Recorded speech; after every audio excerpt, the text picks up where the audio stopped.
Hey, we gotta record this. And we gotta share my screen. Let's see. All right, we have a lot to go over.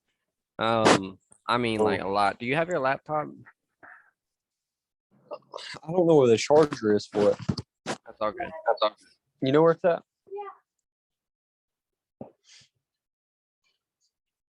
Can you plug it in for me?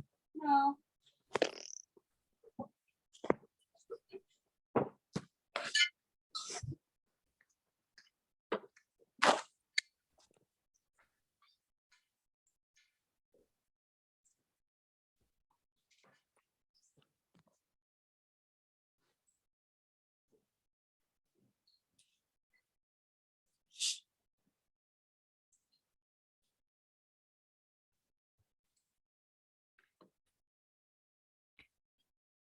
Why?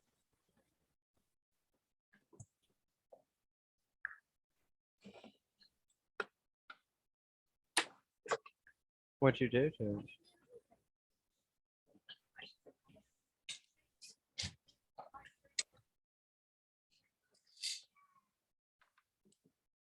Did you know you could do iPhone findable after power off?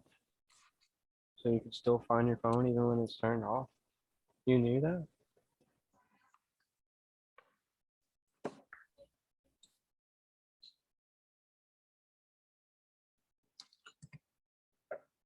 Cat baby, you know that. You sure? I would have done a lot better.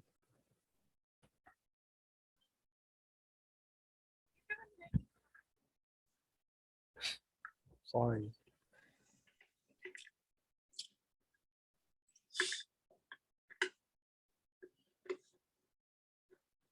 I'm not.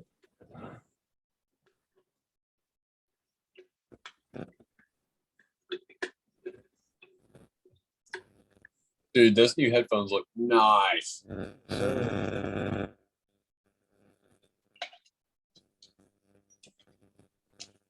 Somebody just passed some gas. No, it's a phone.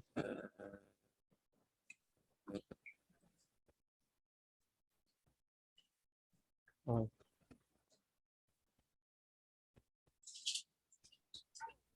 So updated. We haven't even gotten to 5.15.3. All right. Are you back? Give me 1 second. I'm letting my laptop charge up just for a second. No worries. I just wanted you to be, I think we're gonna watch a video, or at least part of one. And I wanted you to be able to see it good, and I can't really see you good on your phone, I'm not gonna lie.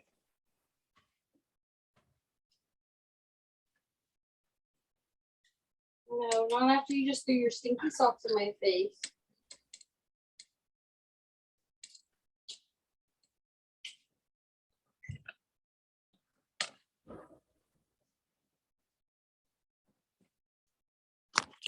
Oh, you went purple today.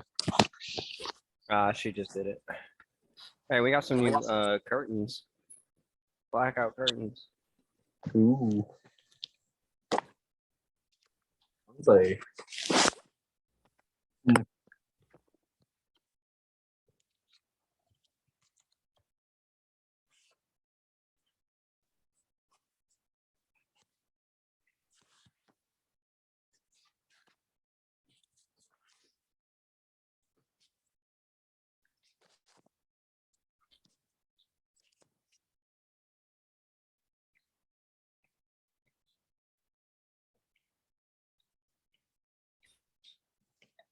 Bro, I think we should actually do something. I've already started recording, so we can go ahead and start talking.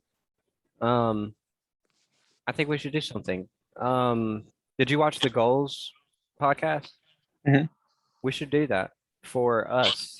Like to start our meeting, we start where we want to be in the like as if it's the present, and we just write down a ton of our goals related to the project. it doesn't have to be specific to the project, like the no mechanical, not a specific way of getting there, but what we want to have accomplished from, like, not a target, but like what we have and have done already Right. from this project. So we're not going and saying like, we sold, we flipped, we rebuilt, but what we got from it, what we already have accomplished. Right. You said Right. you did watch that podcast?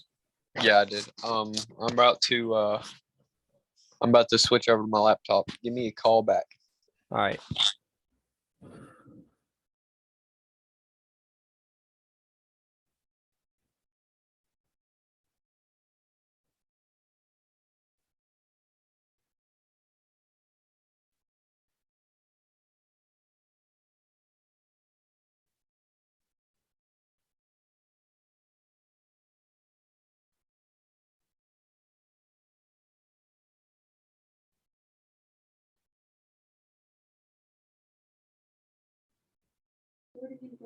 Recording in progress. All right. So do you want to start off with that? And from there, we'll go into our notes. We'll start brainstorming like crazy, all kinds of different possibilities. We'll go into different loan research. We'll go into different ways to increase the value of the property. And then we'll start from the beginning and make sure that what we're even trying to do is something that we want to do. Yeah. Okay. From the very basic down to the nitty gritty, we're going to start, and wherever we get, and we'll pick it up again. If you're good with that. You with it? Day one.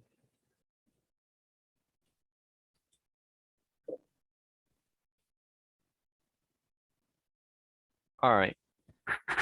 Start it off. You want me to? Yeah. Okay. We're going to use the word we Okay. as partners. Okay. We are. We're.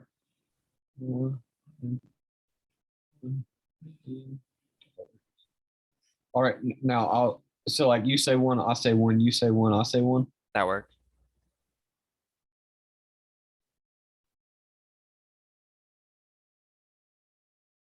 I'm trying to think of one. No, you're good. Just anything. It could be fucking going to the beach, like just anything.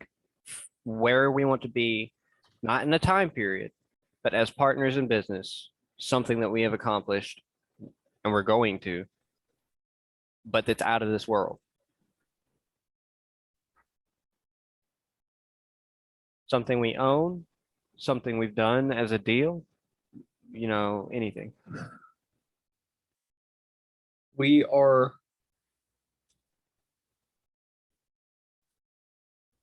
destined for greatness.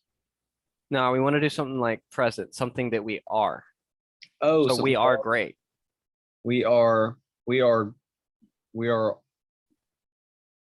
awesome partners. Okay. We are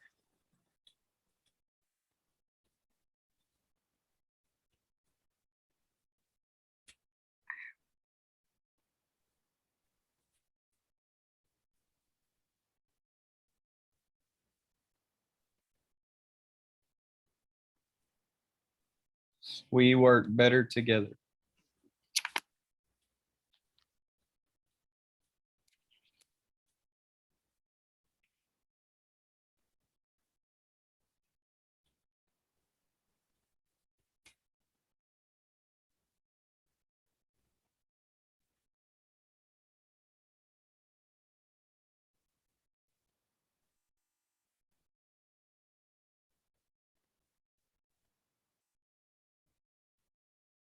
We are determined.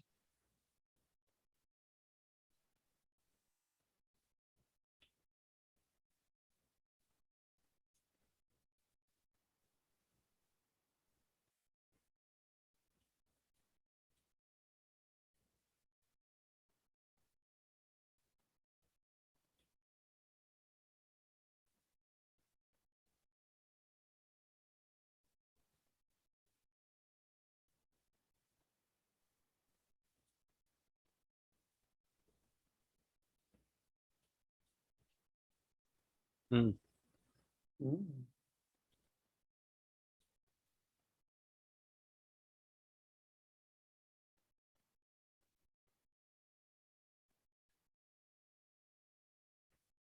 Let's do this every meeting.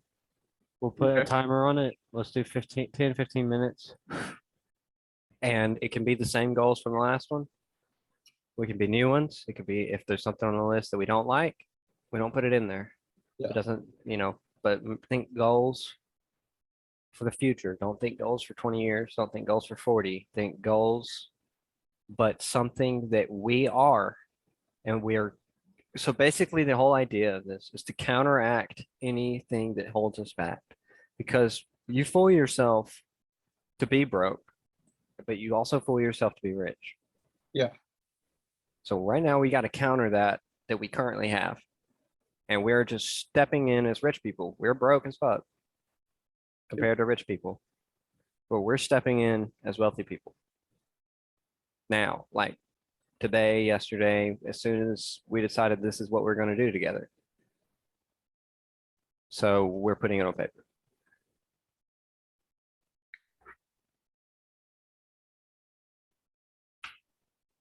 We flipped our first real estate deal. Flip our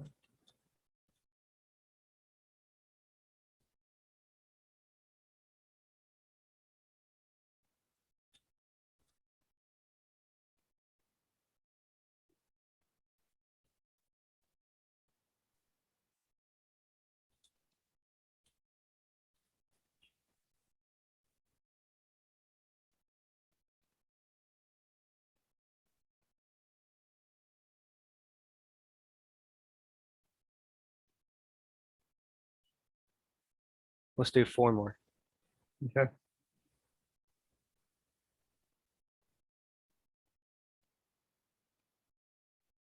We own condos.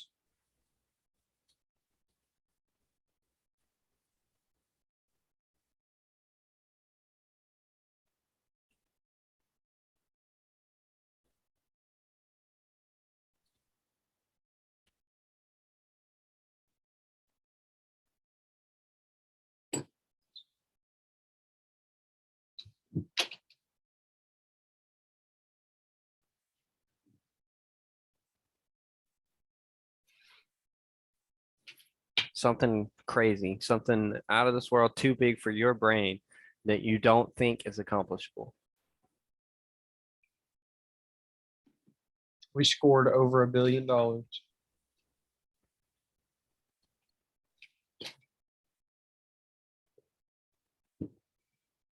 Deal? Yep. In a single deal? Is that No, that's not really possible. We scored over $1 billion in deals. I mean, you'd have to buy a company. We could do that. Okay, so last one. Yeah. Okay.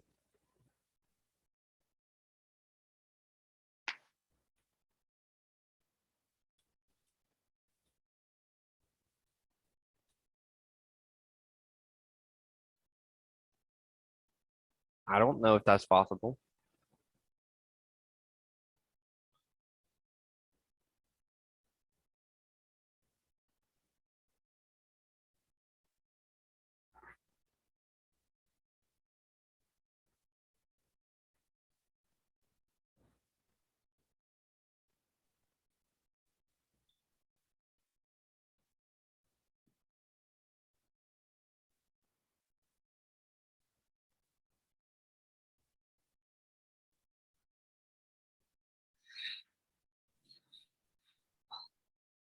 Think of yourself, don't think of me, and Mhm. think about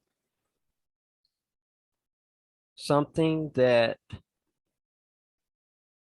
let's think about this. Think about something that you want to be.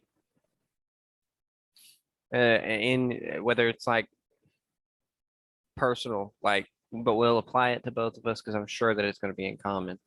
But just say something that you want to be as, or something that you want to be part of you.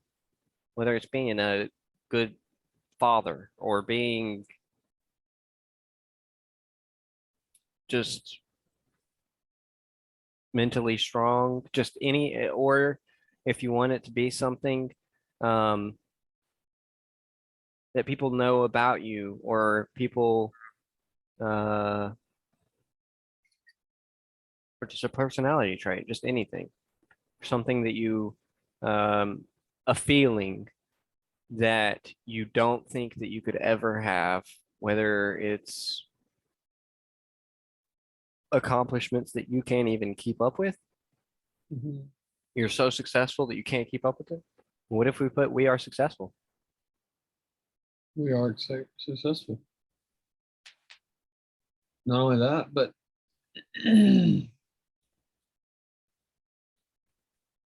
we built an amazing trust.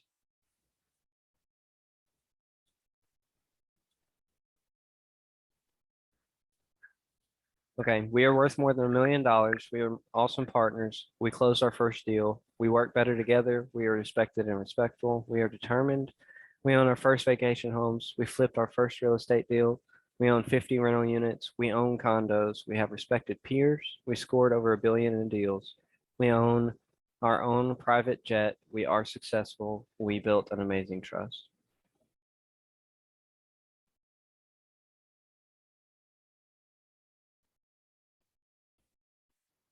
Okay. And we'll keep like doing that.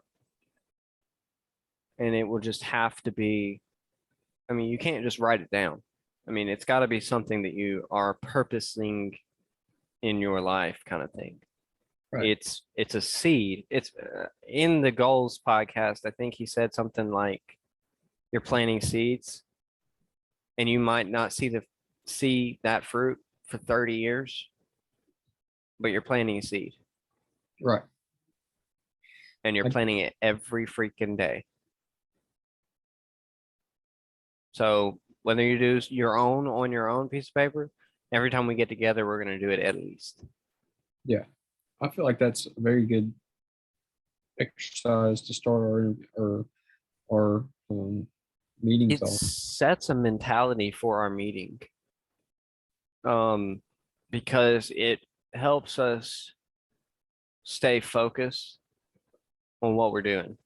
Mhm. And if we could do that, we'll get a lot of stuff done. Oh, I forgot one. We got our first Warzone dub. Don't put that in there. Literally, literally. Okay. We're not putting that in there. That sounds so bad. We can't even get a Warzone done. Uh, hey, I got my headset. You never know. We might can get one now. Yeah, for real. It's been super important. Okay. So where my mind is, and catch me up with yours, or just confirm that we're on the same page. My mind is currently a short flip that we build, or a short-term rental company that we build. Yes, would have a ton of value.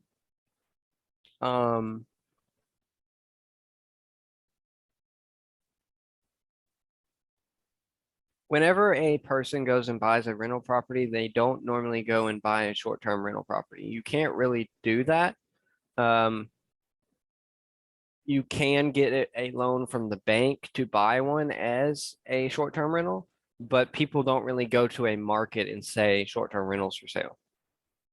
Yeah. Okay, they look at apartments, houses, condos that have been rented or possibly could be, but they don't say short-term rental. Normally, investors look for tenants on long-term rental, and that is that's what's considered in the valuation of the house or the unit. Its monthly income from long-term rental is what's considered. It's not normally short-term rental income. Banks can consider short-term rental income, It's just not standard for people to go out and look for that. Okay. Right. So what I'm trying to say is if we built a short-term rental company, its monthly value is insane. Okay. But its valuation is probably not going to be considered on short-term rental. It's probably going to be considered if we had someone come out and uh not per se appraise. Hey, give me 1 second. Hey, yeah, I'm on a Zoom call. It's okay, I'm sorry. Oh, you can put it downstairs if you want, and I'll get it when I get off. All right. Love you. Bye. Okay. So when you consider a when someone considers a valuation, yes, the monthly income is what determines the value of it. Okay, because something that makes $1,000 is going to be worth, X number. Something that makes 500 is going to be X number lower than one that makes 1,000. Okay, it's an income producing asset, something that provides income. So what I'm trying to say is if we build short-term rental houses with the intention of short-term rental, I don't think that we could flip them for quite as much as we would think. It would still be more than we purchased it. Mhm. And the housing in Pigeon Forge may be something that's not even considered. The market might be something that doesn't even consider the valuation off the monthly income. It could just be based off of the market, the Right. general housing market. But an investor is normally looking for long-term tenants. So what I'm really trying to say and get down to is I feel that our intention needs to not be that for our first deal. I think our first deal needs to be either building and flipping, buying, fixing up, rehabbing, and selling. That would only, I don't know. There's no restrictions on this because we don't know. It should either be buying, building, flipping, or buying, rehabbing, flipping, or it should be anything that has to do with buying and selling. A large deal that has something to do with buying and selling, and it needs to be prime. It needs to be the golden nugget of deals. It doesn't need to be another short-term rental housing in the market. It needs to be a flip, a lot of profit. We get out, we buy and invest. Right. That's where my brain is. I don't know if that is something that you want to do. No, I agree with that. I believe we should do something like that. It's not a bad idea, we actually find a house that's been ran down, we fix it up very good and we turn around and sell it, and make X amount of profit. And we use that profit towards going into rental properties or buying apartment complexes, buying condos, or stuff like that. Or we could just continue to keep flipping. But Well, let me tell you what, Grant Cardone, I listened to over 5.5 hours of him yesterday because I was driving for that long. ooh, The whole and I have actually gotten way more respect for him after watching him go on that show and then going back and watching his videos because he is literally the same person. He is a billionaire. He is the same. If none of it is staged, no, it is. He went from scratch, and the way he is as a billionaire is the way he in 90 days created $5.5 million. 90 days, okay, but he is the same person. So it's not like this YouTube. No, he owns $40 billion worth of real estate. $40 billion. He has 12,000 units that make him $16 million a year, a month, a month. I did the math because he gave us the numbers and he said, punch that, and I punched it. It's over 16, I think it's $18 million a month off of rentals. He bought a $40 million deal and like, dude, I think he's done like over $400 million deals. It's stupid. 400 units, 250 units, it's nothing. While he's on his podcast, he's signing deals. Okay. So he is a genuine person. And what I realized is he created who he was, and he just is that person. He didn't fake it till he made it. You know, he changed who he was as a person. So what they do is they buy property with the sole intent of making a monthly income and a profit, okay? But also finding a way, whether it's arbitrage, whether it's just purely raising the rent. They find a way to add to the monthly income value. And when you understand how, okay, so in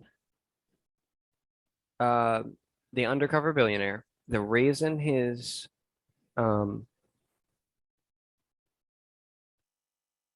company was worth 5.5 million was not because he had $5.5 million. It's because he had contracts and a monthly income. The contracts were solid. The monthly income was solid. It was $50,000. $50,000 monthly was worth 5.5 million. Okay. So what you're trying to do is raise or find a way to add value to that monthly income Mhm. and eventually sell that unit. The entire time you're making a monthly profit, you're making it more valuable, included in the budget. You're still making a profit every month. And then you sell. So $1 million deal in that first video was 25 units, raise the rent. I think it was $100, something like that. It's like $100 or $200. It was 50. He raised the rent of all of his apartments. Was it 25 units or 50 units that he rated? I can't remember how many it was. Because he had a Okay. lot of examples. Whatever, 25, he raises it a certain amount over time, and it raises the value of the property because of the monthly income by a set number. Because a set number of monthly income is worth a set number. A billionaire will buy any asset that is income producing. Okay. So if it's monthly income, it's real estate, it's property. If it's monthly income producing, it immediately adds value to the property. And I'm talking about $50 over 20 units raises it over $1 million, something like that. You know, like, okay, so maybe in the future, what we need to do after our first fix and flip, whatever it is look at that strategy because obviously it works. Look at that strategy and consider doing that. And that would basically be immediately going into apartments, whether it was in Pigeon Forge, the beach, New York, anywhere in Florida. He even says Alabama has really good cities for apartments that are just easy deals. But I think that we should do that because it takes very little money. You just basically have to manage your deal. So if we have a good flip, we can get in on 25 units for less than $100,000. Right. And 25 units are in our control. So maybe we need to do in the future, consider that as our next, our strategy of some sort, because you can buy and sell. Okay. But if you're stuck with the intent to sell, what happens when the market crashes and there's no buyers? Okay, well, if you have renters that market never goes away. Somebody is always going to need a home. Sure, your rent. It normally when housing goes, okay, when like buyers for homes go down, guess what happens? Rent goes up because there's a higher demand. No one's buying. Everybody's renting. What happens? Rent goes up. That's exactly what happened now during COVID. Rent has gone up like crazy in Albertville, just in Albertville. But it has to do with the cost of real estate. The cost of real estate is so high, no one is buying. Only the smart people are buying because it has only gone up possibly 50% of its potential, considering 40% of all dollars have been printed in the last 2 years. 40% of all dollars, and real estate has only raised 18%. Okay, so everybody's saying it's too high?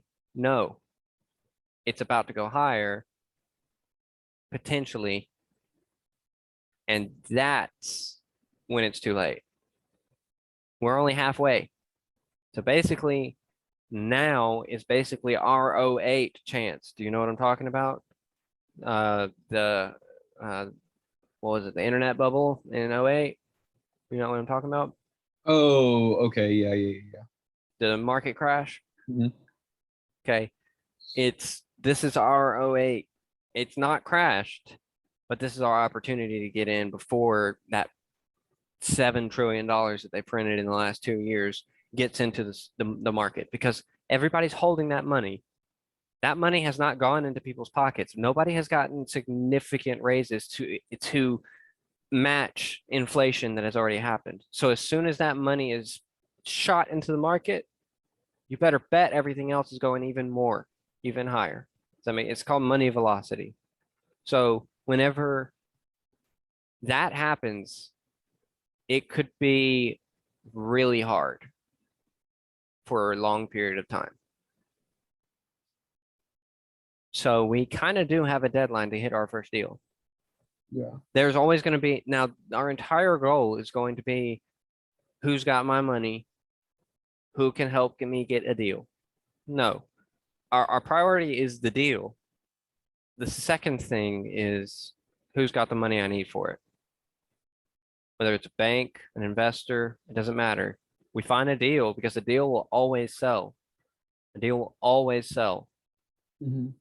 You're just trying to get it in control of you. You want to be in control of that deal. You want that property. You want to control that debt and that property.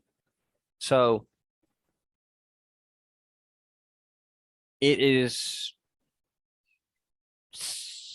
8 months late of the exact perfect time to get in, but it is only 50% of the way. So our goal is find a deal, research different loans. But the most important thing is a deal that cannot go bad. Right. Yeah, I know. We don't want a deal that's like, this is a boom or bust. Now, we also don't want to say, I am opposed to going into anything that only going into something for 500,000 to make 50. That is dumb. Okay, what is that? 1%? 10%? Yeah, 10%.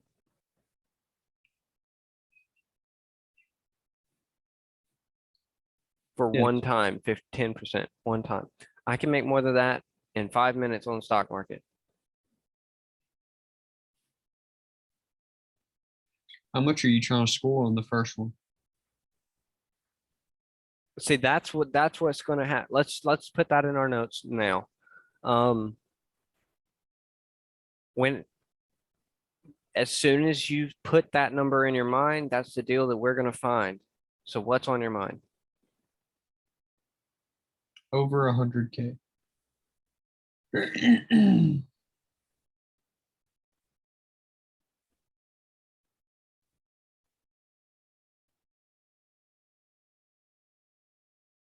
You think we can flip something for over 100K?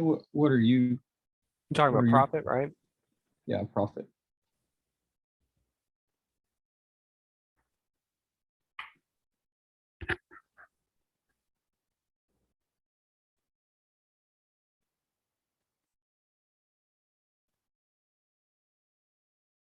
I don't see why we couldn't do 500. 5 what? I don't see why we couldn't, because literally we have to remember that this doesn't require money. Grant didn't do it. He didn't do it like 4 times. He has gone out with nothing and not knowing anybody in the entire city and owns whatever the hell he wants. Okay. So it's not about how much it costs us, because we have to pretend it costs us everything. It's about how much money we're going to make. Because when you set a goal and you lose motivation, it's because you're not aiming high enough. I don't think 100,000 is high enough for me personally, because I don't think 100,000 is enough to get us off the ground comfortably in our investing. Yeah. I know 100,000 is, and if we can do a 100,000 deal, we can do a million, we can do 10 million, because it's the same thing, it's just multiplied. Right. But does that relate to our goal? Does 100,000, I mean, does it fit in? Yes, it's a small first deal, but I mean, let's say we're pre-approved for DSCR loans of $5 million. We're not looking for 100 grand. We're not even really looking for 5. And it's not something to be scared about, because people don't understand how safe real estate is. But also, when you understand the math of your deal, you do the proper things to make sure the whole way that it's worth what you want it to be, it's expected worth when you sell. Mhm. You can't lose money, even if you don't hit the expected selling point, because you're aiming so dang high. Because your deal from the start is $1 million. So what if you make 350? You Right. didn't lose money.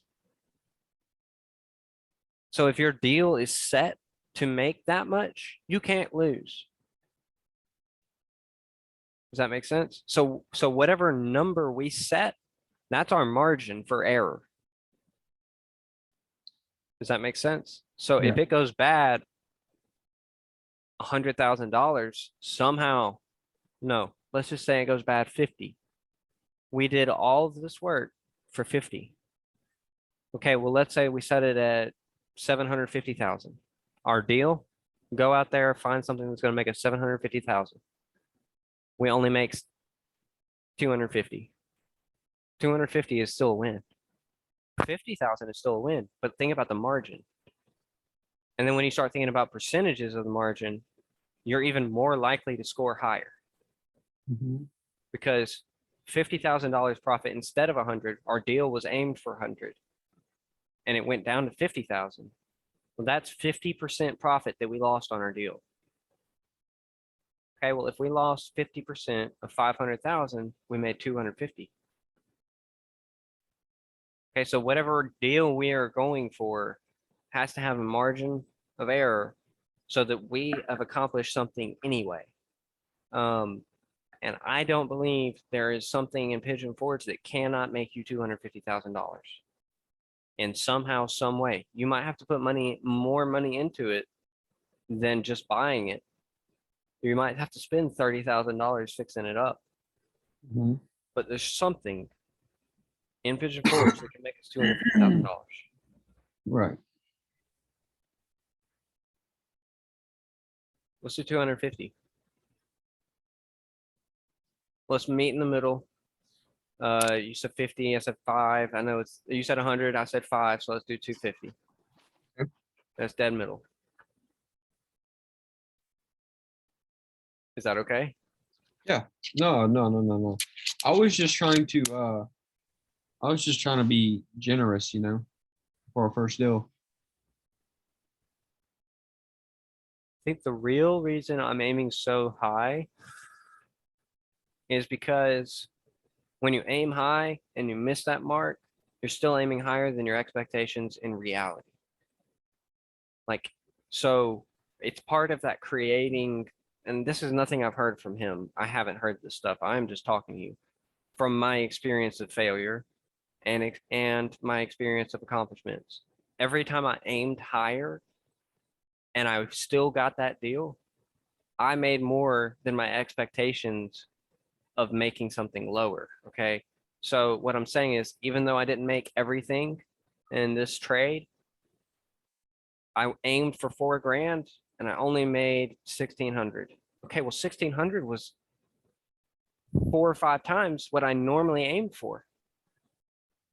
And that was an error. That was a miss. And I still made 4 or 5 times more. Okay. So when you aim higher, you just shove your brain with that's what our deal is. That's the amount that we're going for. And we're tricking ourselves to go for that deal. And even if we miss and make 100 grand, we would not have made that 100 grand if we aimed for 100 grand. We would have made 10,000, Right. if that makes sense. Now, Yeah. it's not reality. Okay. So you're going to make whatever your deal makes, but it's a mental trick for you to start looking bigger. Right. So I'm comfortable with saying 250,000 mainly because that's not really that much. That's not really that much. Especially when you think that a 1 bed, 1 bath sells for 550. $250,000 profit is in there. And it's definitely in there if the market goes up another 20%. Yeah. So our goal is finding a deal to make us a profit of a minimum of $250,000. That is our minimum. If we make less than that and we fail, so what? We didn't come out in a loss. We didn't come out in the red. We came out in the big time positive for our $30,000, $50,000 annual incomes. We came out in the big positive many Big. times our annual income. But, you know, as soon as we set that number in our brains, that's what we go for, and we will be comfortable, or we won't even be motivated once we have doubt placed. So 250,000, you're going to have fear, you're going to have doubt, but is $250,000 worth it? Is $250,000 enough to get through that fear and doubt for you? Is that even enough? I'm asking you. I'm not saying is it enough money. I'm saying Profit. Yes. that's 250,000. enough to get past the fear, and that's enough. Yeah, that's enough. That's a good learning stepping stone, getting our feet wet, realizing that. That's enough reward for you to be motivated. Yeah, even if it was like $5,000 or like $10,000, like I'd be motivated from this because Now, after a year of work, would $5,000 profit still motivate you? No. It wouldn't motivate anybody over a year. They've already made 30 going to their day job over a year. Okay, so how long is $250,000 going to motivate you to get it done? right now, Okay, is it going to be enough in a month? enough in a month? Oh yeah. I think $250,000 looks good. I think that's enough to get past whatever we need. I think $250,000 is enough motivation. I think at $250,000. Now, if that deal needs to move up in a year and we haven't closed our first deal, then we're aiming too low because it's not holding us up. That's what I'm trying to plant is it's not enough if you're not willing to go do it, because we're at step 0 and we will be for the rest of our lives if we don't. Right. You can make 100 grand, sure, but I'm talking about generational wealth. You have to score. You can't just invest over 40 years. You don't know that you have 40 years. What if you have kids in 20 and you only have 30? Okay. So what I'm trying to say is it's gotta be something to keep you up, keep your brain moving, keep you motivated. 250,000 is a lot for a first deal. It's a lot for a first deal. But we can do it. 100% can do it. There are deals out there like this every single day. There are deals right now, probably in Huntsville, just like what Grant's strategy is. It's not even flipping. We could go buy 20 apartments in South Huntsville right now, find a way to increase the rent and make $250,000 when we sell it. Right. Okay. That is not impossible. That's probably a very easy deal. Now we just have to find a way to do it, where to do it.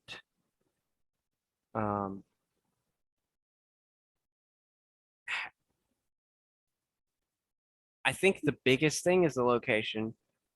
In fact, it is the biggest thing because it determines the entire valuation of it. But we've got to find out where to do it first. Let's do that first. Well, let's do this first. Let's brain splurge.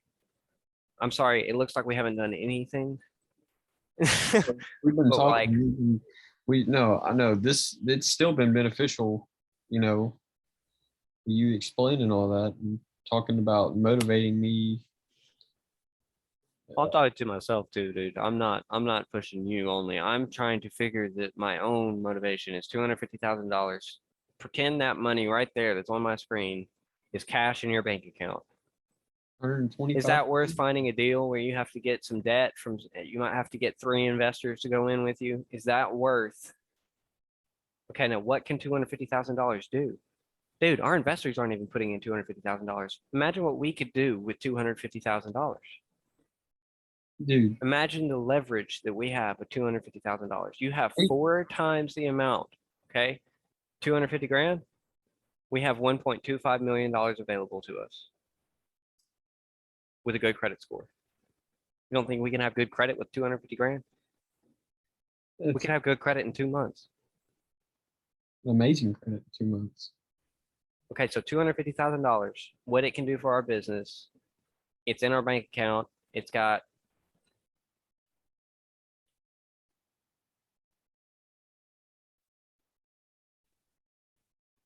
it looks just like this, and it's in green, and it says deposit for $250,000 because we just paid ourselves $250,000 for this deal. Okay, it's in our bank account. Do you get that feeling of what we're about to do next? Do you understand what that will do for us next? That is only the beginning. Do you What's- have that feeling? And do you have any gut feeling about what that means, that number right there? Success. Yeah. This leaves, We can do almost anything we want with that right there. we can do 5 $50,000 down payment deals that make us 100 grand each. So let's punch some numbers real quick. Yeah.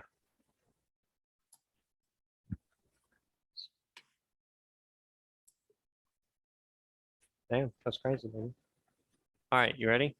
Yeah. We made 250 grand.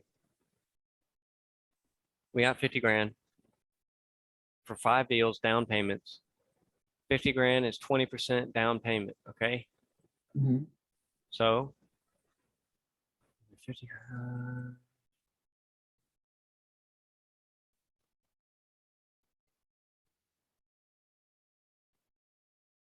We're buying $250,000 worth of property with 5 different purchases. We're going to increase the value somehow, some way by 10%.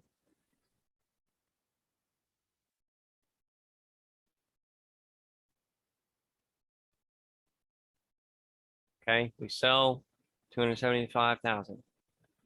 25,000 times 5. All right, our 250 grand is now 375 from 5 deals. This is not including any monthly income. This is not including a deal that we could actually get with 250,000. This is a very small deal. A $250,000 20% down payment, which is huge for some of the loans that we could get. We can get loans where we pay 3%. So imagine if $50,000 is 3%. Okay, not 20, it's 3. Let's say we get a FHA loan for 3% down payment, $50,000. We do it 5 times. Each property is what? Over $750,000. And they could all be rental units from our first deal where we made $250,000. $250,000 is not that much to a realtor. I just want you to know that. Realtors, I'm talking about someone that buys, not someone that makes a commission. Mhm. I'm talking about someone that is into real estate, that buys and sells real estate. Those Yeah. people that are building 100 houses in Huntsville, do you understand how much money they're making? A lot of money. 100 houses? Okay, Yeah. the people that are building 250 unit apartments, not the dude that's buying the apartment, they're not making the money. The dude that owns the complex is making the money. Okay, not the dude that buys the condo inside the complex. The dude that owns the complex and bought the dang complex is the one that's making the money. That's the actual wealth right there. Okay, the wealth, sure, you can buy and sell a single unit. Okay, but what are the odds of you actually scoring big from one unit in a 200 unit building? Why are you aiming so small? That's what I'm asking myself. That's basically what I've been asking myself for a minute, is why are we aiming so small? It's because we think that we can't do it, but we don't understand that you don't even have to have money to do it. Banks give that out for free. Your deal just has to be good enough. Right. And we're going to have to get people involved. We're gonna find people we trust. All kinds of different people. All kinds of different people. Realtors, investors, whatever we have to have. But if our deal can't sell to those people, then it's not going to finish. It's not good enough. Yeah. So we've got to sell the deal to ourselves so that our deal leaves no margin for error to make $250,000. It looks like a huge number because yes, it is. But we've already shown that we could do it with $350,000 worth of land, $500,000 worth of land, and building some houses. I'm pretty sure that those would be worth more than $1 million. 3 of them, 3 bed, 3 bath. yeah. You don't think that's going to be more than $1 million? That's more than $250,000. Is that something we need to do? Maybe. I mean, We don't know. I mean, we might need to just go look and see what the market is first. Dive into the market. What's available? Compare the market. Okay. What kind of deals are going on right now? Okay, well, this house is being sold. It's a rental income. It sold for this in the past. It's selling for this now. Okay, well, how about this one over here? Okay, how much does it cost to build a house? Okay, what kind of loan can we get to build houses? FHA construction, maybe? How much is required down? Okay, that kind of stuff is what we got to do now to score $250,000. $250,000 is what we're getting. And I don't doubt that at all. I don't know. We just got to go find that deal, do what we have to do, talk to whoever we have to talk to, make sure that all our paperwork is done, and sell it when we're done with it. Well, that means we go and live in the units until we're ready to sell. I don't know. Whatever we have to do. If that means it's a fix and flip that we go live in until it's fixed, we do it ourselves. But if we can make $250,000, I feel like I would go live in a building for a couple months to make $250,000. I quit Mhm. everything I was doing right now. So, where do we start? I guess. What kind of deal do we want? Do we want to research the market? Do we want to brainstorm comparison of deals? Let's search the market. Okay.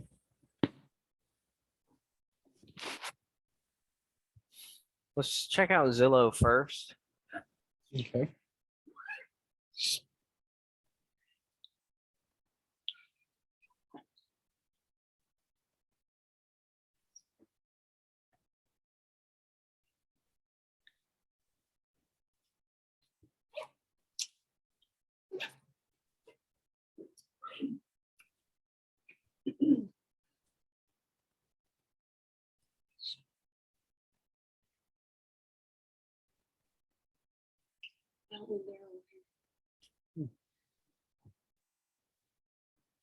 We're not going to look at lots and land in this search. We're going to look at property worth, compare all that crap.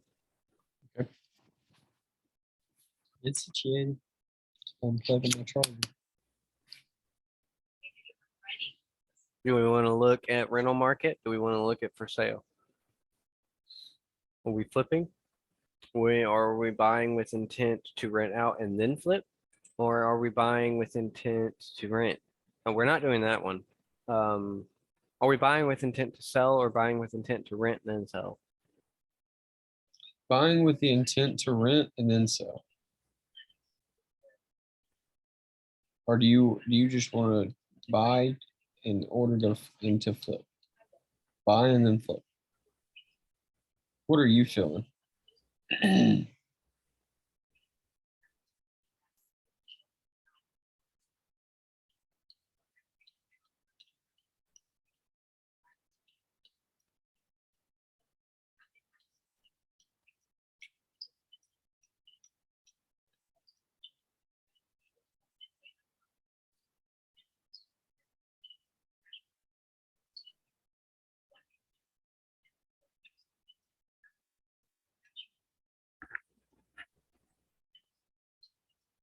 I almost think we need to go in on apartments.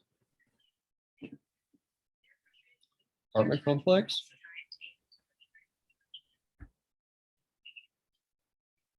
Because the only way it's going to be worth anything if we're buying with intent to rent then sell, or the only way to increase the rent is if the number of units is more than 3, it's more than 10. I mean, it's at least 10. Because think about it, if we're trying to add a certain amount of value, we've got to add a certain amount of monthly income. And if we only have 2 units to add that monthly income in, nobody's going to want to rent from us. So Or should we You know, just look at the market and consider building like we're talking about? do you know where Lily Flag is? In Huntsville? No. Those apartments over there? Lily, what? Lily Flag Apartments or something like that.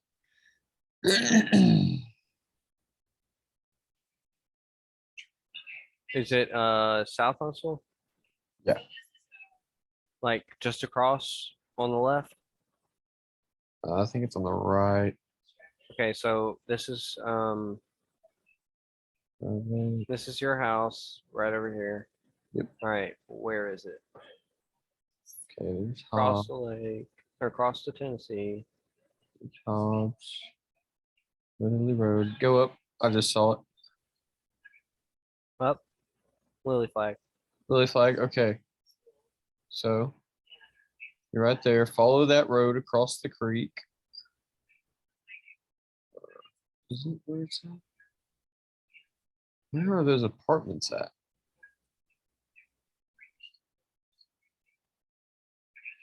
Right here.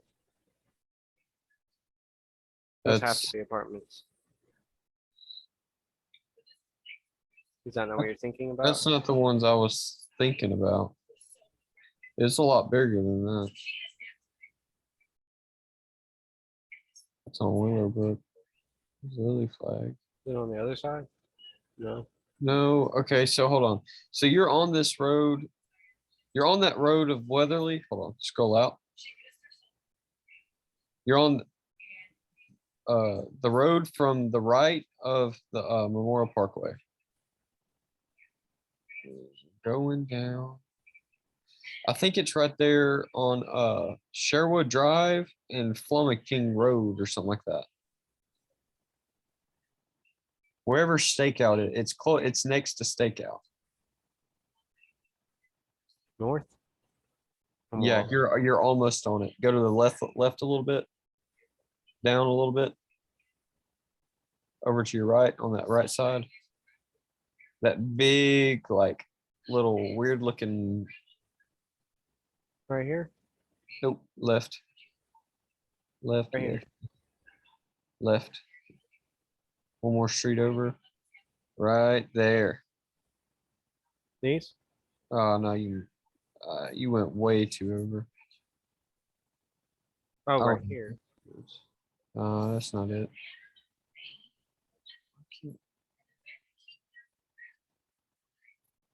Here on Martin Road.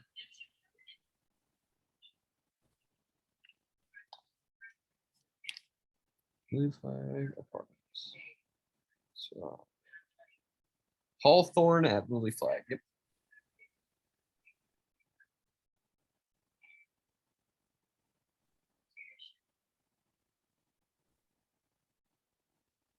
Shit.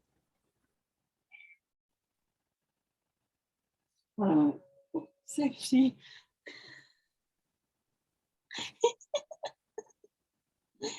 2020, holy 2020 cow. assessed 12 million Did 600 you know that? 700. What? That it was worth that much? I thought it was worth. I thought it was only worth over like probably about like 5 million. I didn't think it was worth that much. You know But they're why? nice. They're nice apartments. It's because they're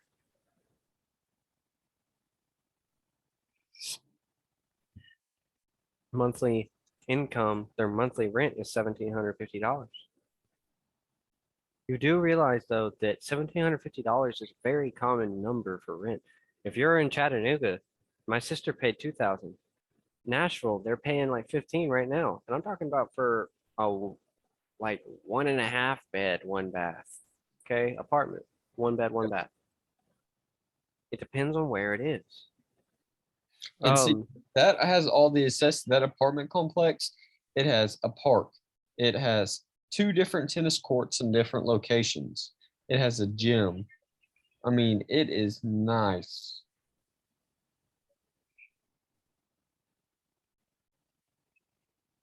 See, that's what I was talking about. And it has a pool, or no, Yeah.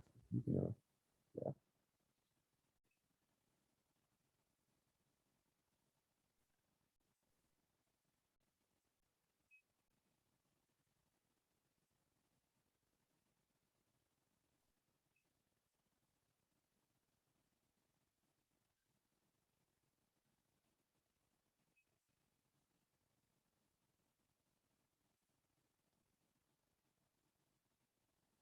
See, even if we start somewhere small like that, built in 1960. Wall furnace, wall unit. That's all the pictures I got. We don't even have pictures of 1 unit. Location is a big part of it.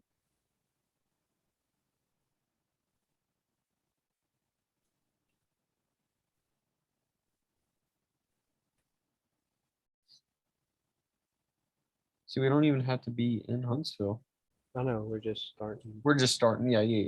I was just thinking. No, it's definitely not Huntsville. I mean, it could be. He says look in your backyard.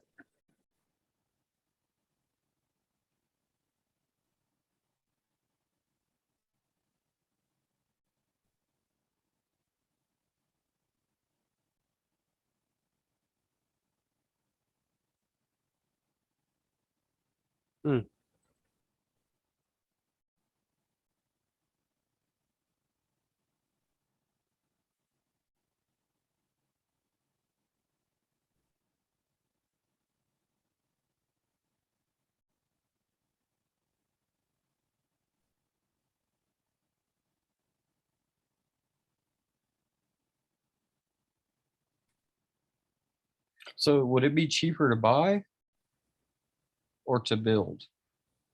That's what we need to do. That's what we need to find out because, I mean, even if it's in Huntsville, if we could build a, listen to this, bro. What if we just built like an 8 unit complex, rented it out, got customers, and sold it in a couple years? Mm-hmm. Okay, how much would that be? Who knows? We don't know yet. I don't know what the hell happened there. Did you see that? I have no idea what just happened. And with Huntsville growing, we can look for land for sale out there that has enough room for a 9 apartment complex, and we could build.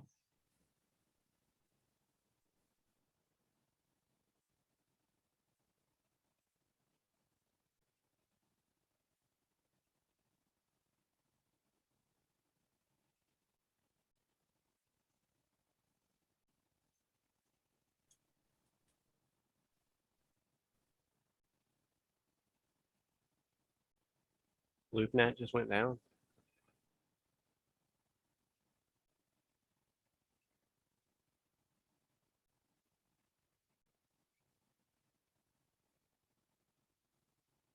Here we go.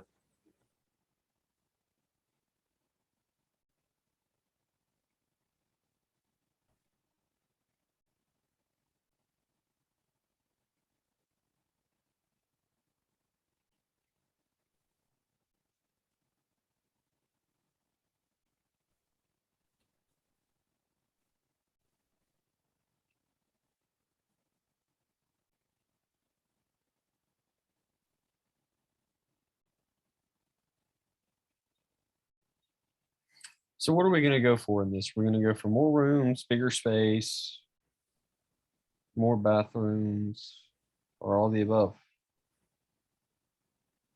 3, 4 rooms, 2 bathrooms, kitchen. Well, there's a way to calculate it, and Grant shares it all the time. And people call him and say, "This is the formula that I have. Do you think the deal's good?" Um, if our intention is buy, rent, sell, make money the whole way, get paid to wait, like he talks about. If our intention is that, the more units we can get, the better, because that requires us to find a way to add value to the units. Now, if we're building and selling, the goal is not to rent. If we're building and selling, unless we're doing apartments, if we're building 3 houses in Pigeon Forge, our intentions are not the same. At that point, our intentions are making sure our budget is lower than the market. Yeah. Gets a little bit more complicated whenever you rent. So are we done with the Airbnb thing? No, short-term rentals are a solid investment. Yeah. We're not, I love that idea. And I think after 250 grand, we go into that while we are still considering like 50,000. One of our 5 $50,000 deals Mhm. is a down payment for 3 or 4 units of Airbnb. Okay. The other 4 are for us to continue flipping, Okay. because what the whole entire like goal is to invest. Obviously, that's what we're trying to do. But we can't really reasonably invest and do the best thing with our time if we haven't made any money. All right. What do you invest with? Time and money. Okay. Which is more important? Time. Yeah, time is. So if you only have $5, why would you not go make more if it's only going to make you $5 in 100 years? So time is more important. That's why we need more money. Does that make sense? Mhm. Because if we invest small, our time is eaten up. If we invest big, we don't have to worry about it. There was there is some land that I was thinking that possibly we could get to build an apartment complex. And I feel like an amazing place would be that land over in Carl T. Jones.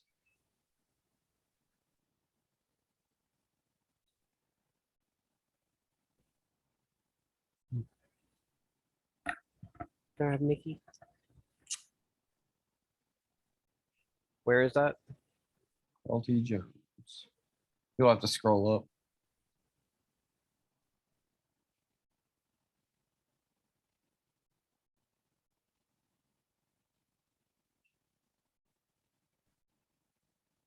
Thank you, beautiful girl.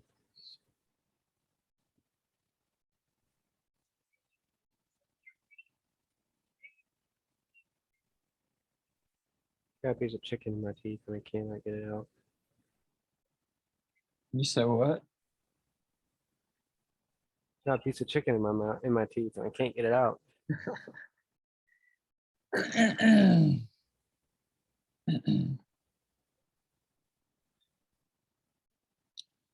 Bro, is Google not working? What the hell's going on?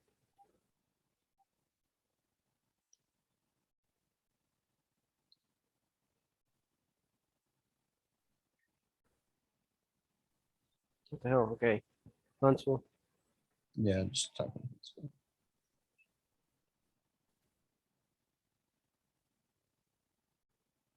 Okay, where are we going? Scroll in. It should be.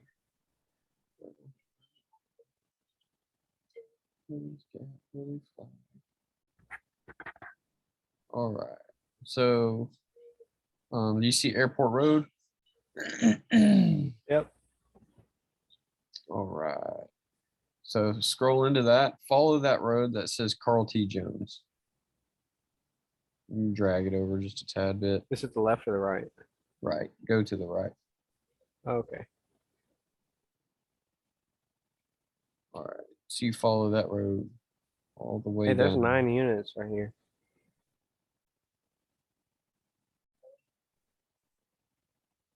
Whoa.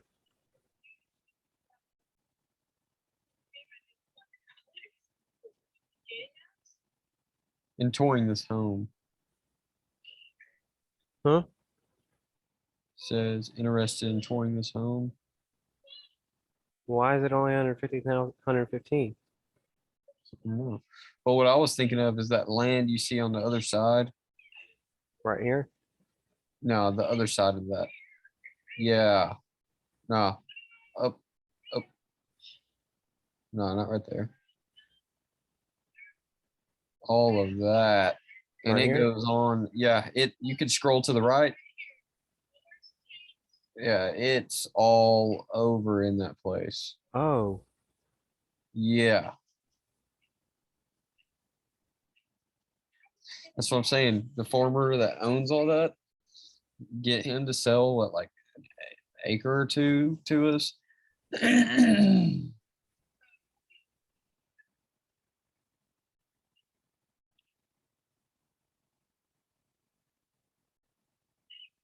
Oh, yeah, I was gonna say.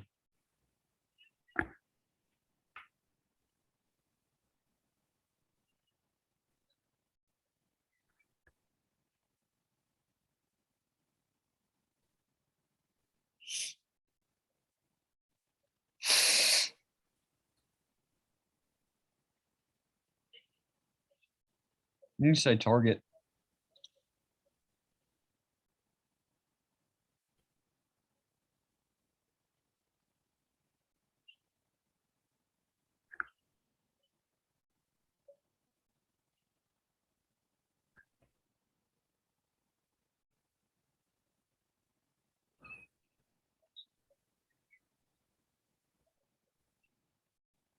That's on the other side right here. Right? Yeah.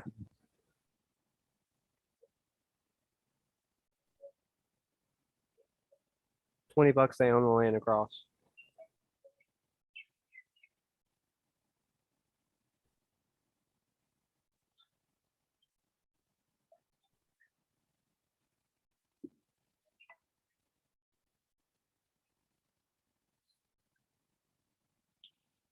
Damn, bro, how's LoopNet down? That's starting a ton of people that are doing business now.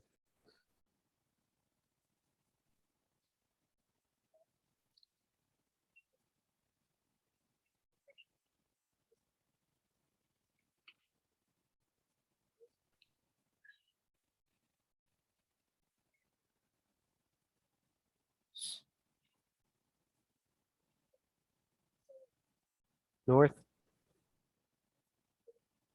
Yeah, you're on it.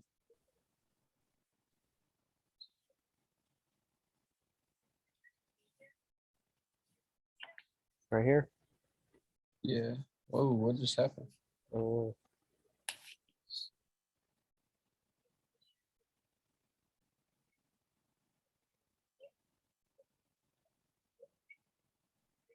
There you go, Crotty.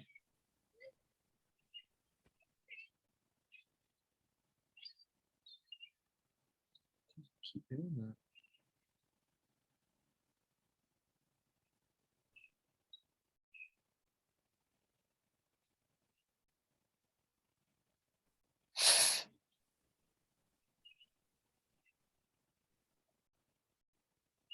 what the hell?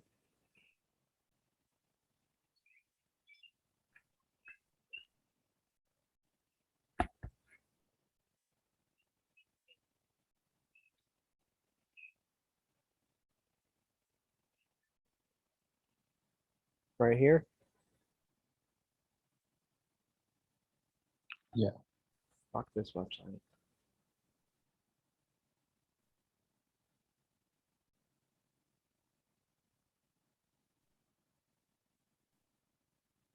And look at all of that.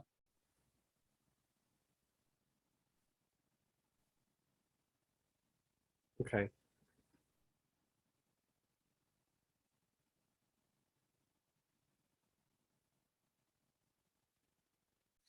I'd probably try to stay away from North Huntsville. South Huntsville's where it's at, where like Grissom and all them is Grissom and Huntsville's at. North Is that where Huntsville, the jobs demand is?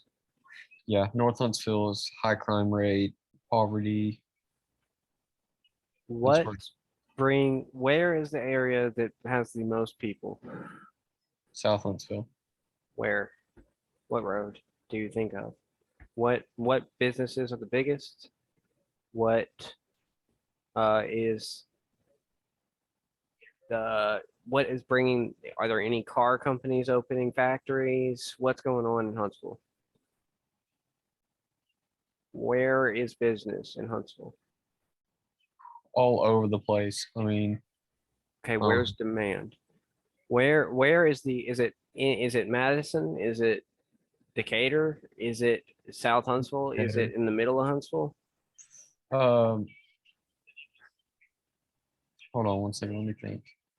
Okay, look I mean, downtown. obviously the Arsenal, but I mean, is there that high of a demand for jobs on the Arsenal? Or are they kind of already taken and there's just people that work there? You can the Arsenal. It you kind of are in a bind because it's on a military base. What I was thinking was downtown. Downtown No, Huntsville. I wasn't talking about buying land. I'm talking about jobs. Oh, um, Well, I mean, think you about have it. If we're trying to build how a tiny little apartment complex that's got 8 units in it, okay? Where is the most demand? Where is high traffic? Where is um the most jobs? Where is that? And that will be where we look around there, 20 minutes from there. Hey, what do you think? You've been lighting it up, haven't you? Hey, listen to Mac's question. Where are the most jobs or the highest traffic? Where is the most demand for people in Huntsville? Set up like an 8-9 apartment complex. Where's the most people? Where are the most people moving? Where are the jobs opening? Do you know? There's a lot of, Are there any car companies opening? Are there any? there's high It's just- demand for like hospitals right now and doctors' offices. There was supposed to be like a NASA plant and the Facebook plant coming. Wait, where? I don't know. You'd have to look it up. That could be huge. That's the first search.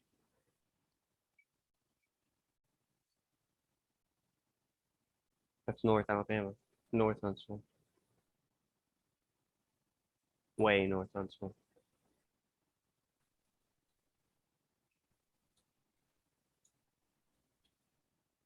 However, even if it's in the north part of town, that might still be good flow because if you had a very nice apartment complex for those like people getting that job, even if it's not to North Huntsville, if it's a nice one for those people, they're gonna Facebook hop announced on. plans today to build a 750 million data center in Huntsville that will create 100 high-paying jobs and provide a boost to Alabama's emerging technology sector. Now listen, this is a different kind of demand. If it's only 100 high-paying jobs, those are professionals. Professionals are not going to look for our apartments. Yeah. It's only 100 jobs. That's not really high demand. Mazda Toyota.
That's a dumbass. Someone doesn't want to make money. Okay, let's just look in South Huntsville. Are there jobs in South Huntsville? Yeah, there's plenty of jobs in South Huntsville. Okay, well, are there jobs that can pay us $1,000 in rent? $1,000 a rent. Yeah. Where I was talking about, Carl T. Jones. Have you seen the apartment complexes out there? Okay, That is where the Ledges is. Do you know what the Ledges is? yeah. The Ledges, that whole area right there is nice. Airport, I mean, Carl T. Jones, the Ledges.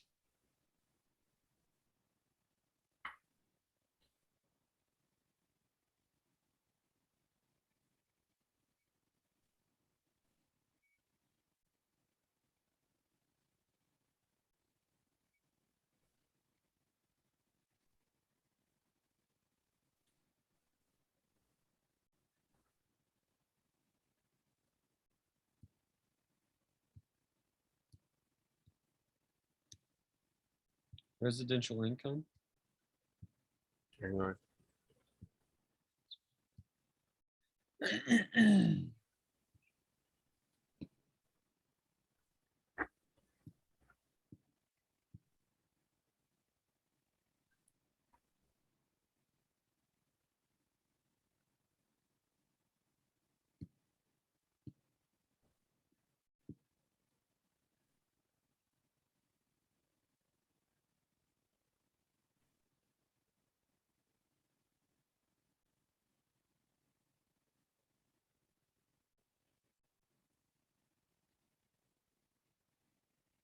Okay, but how many units?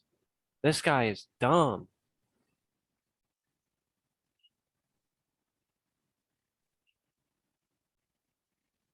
How many units? This guy listed this property without telling us how many units it has. Heck, even if we set up apartment complexes over near Grissom.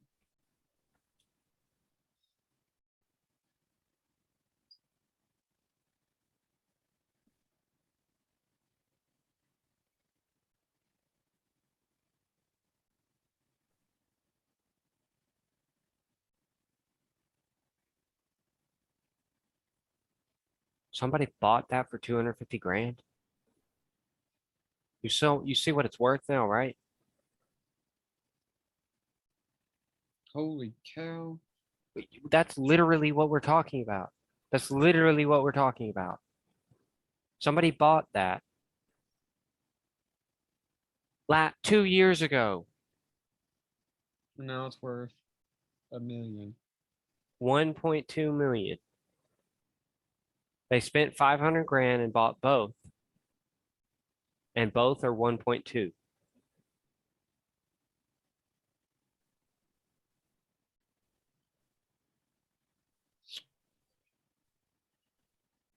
I'm trying to find out how much.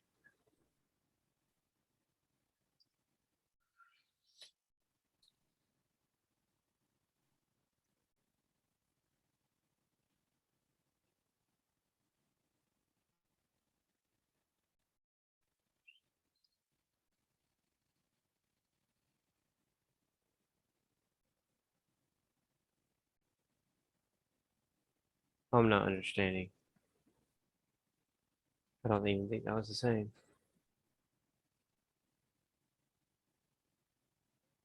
Whoa.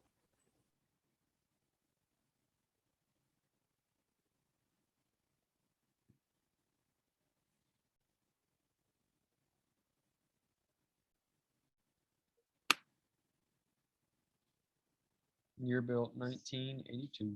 It's not old. You know that $7 million property at the end of the first episode you listened to? That was built in 1970.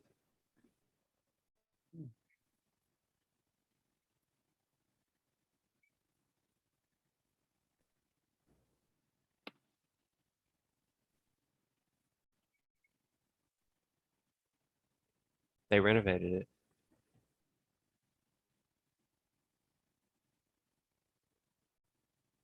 Need some fix it up a little bit, Okay, but clean it.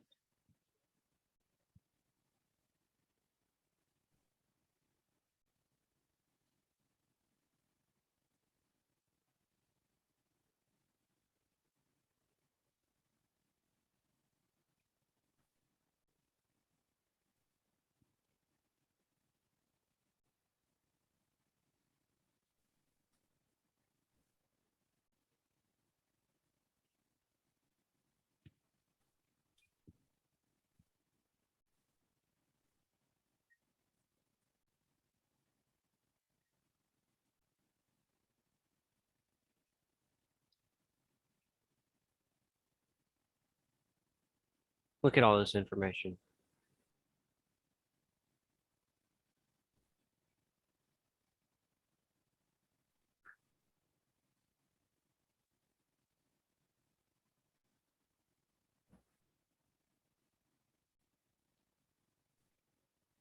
Look at the apartments behind Burger King.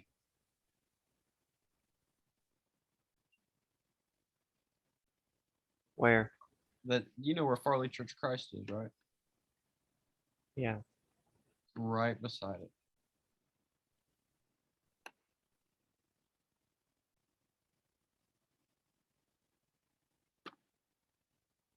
Where? It's kind of closer to me.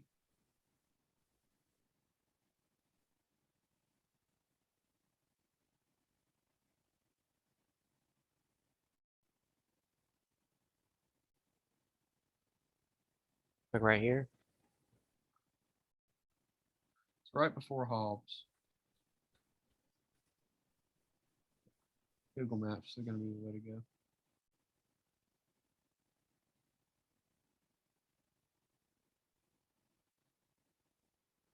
Before? That's Hobbs Island.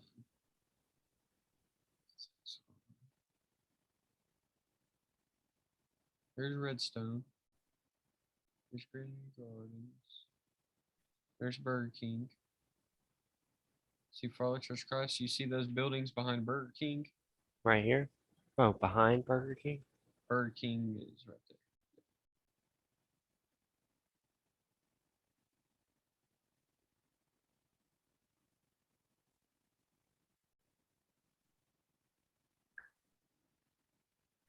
There it is, Huntsville, Alabama.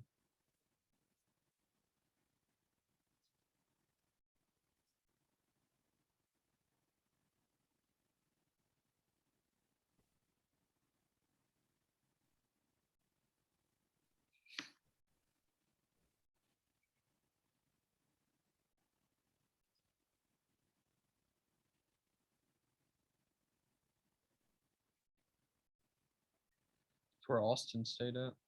No, not Madison. He stayed at those apartments.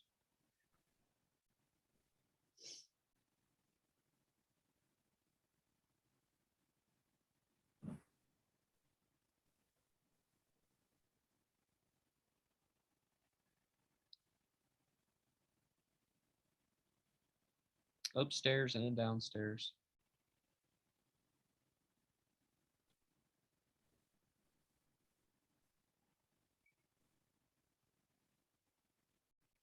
These? Yep, I think so. Yeah.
That's New York.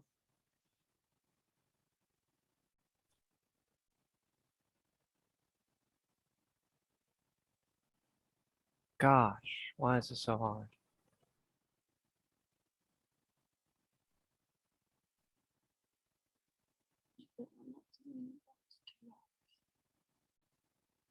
I'm hungry. I'm 100, 2 sandwiches early.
What is the address for the entire condo? I'm not sure.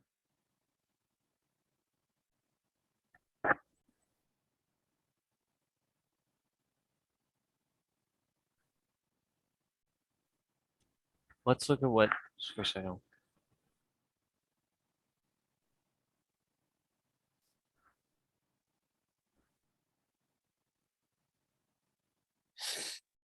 All right, ready?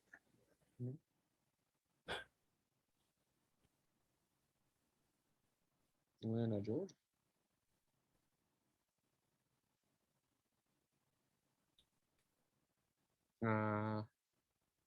There's a lot of jobs. And just not in Tarrant. I mean, there's good parts of Birmingham too.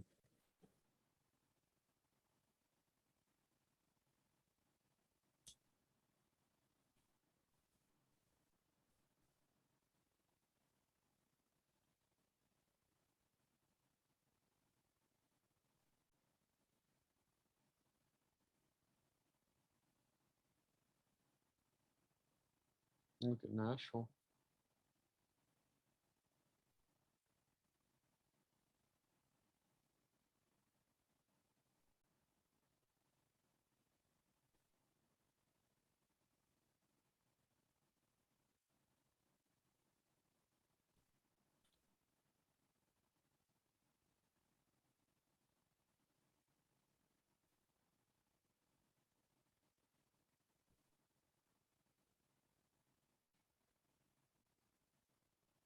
Okay, ready? Yeah.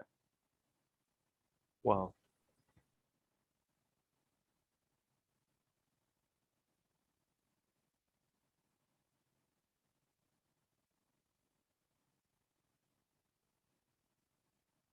all right, where you want to start?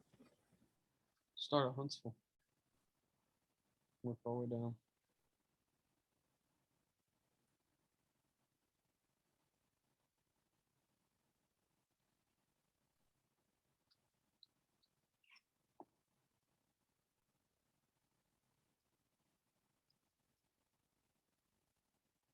All right, let's look at them all.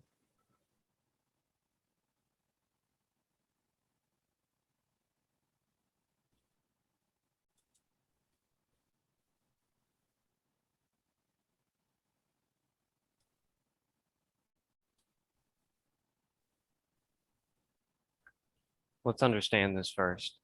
Simply put, the cap rate calculates a property's natural rate of return in a single year by dividing its annual net operating income by its purchase price. And once calculated, it can be used to compare one real estate investment to another. As an investor, you'll have the ability to evaluate one property's cash flow against another, as well as measure the potential risk. For example, properties that are older and have fewer creditworthy tenants may carry more risk, and as a result, have a lower price, resulting in a higher cap rate. Diversity of renters, length of leases in place, property condition, and location can also affect risk and value.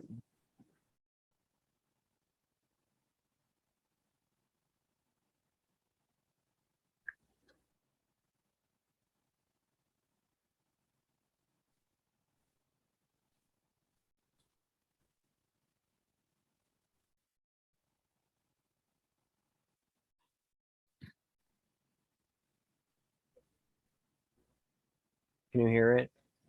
Mm-mm. You can't. No, I can't.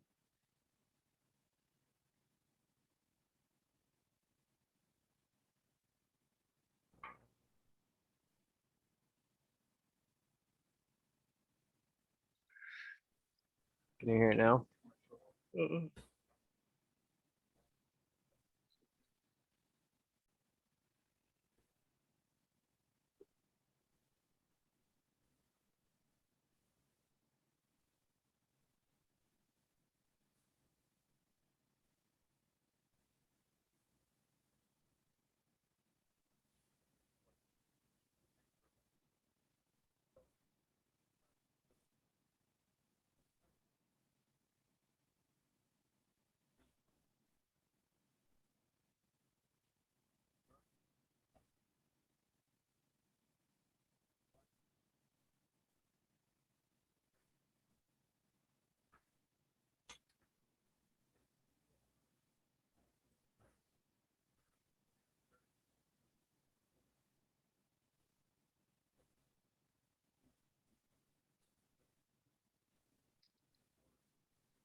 Okay. Nothing.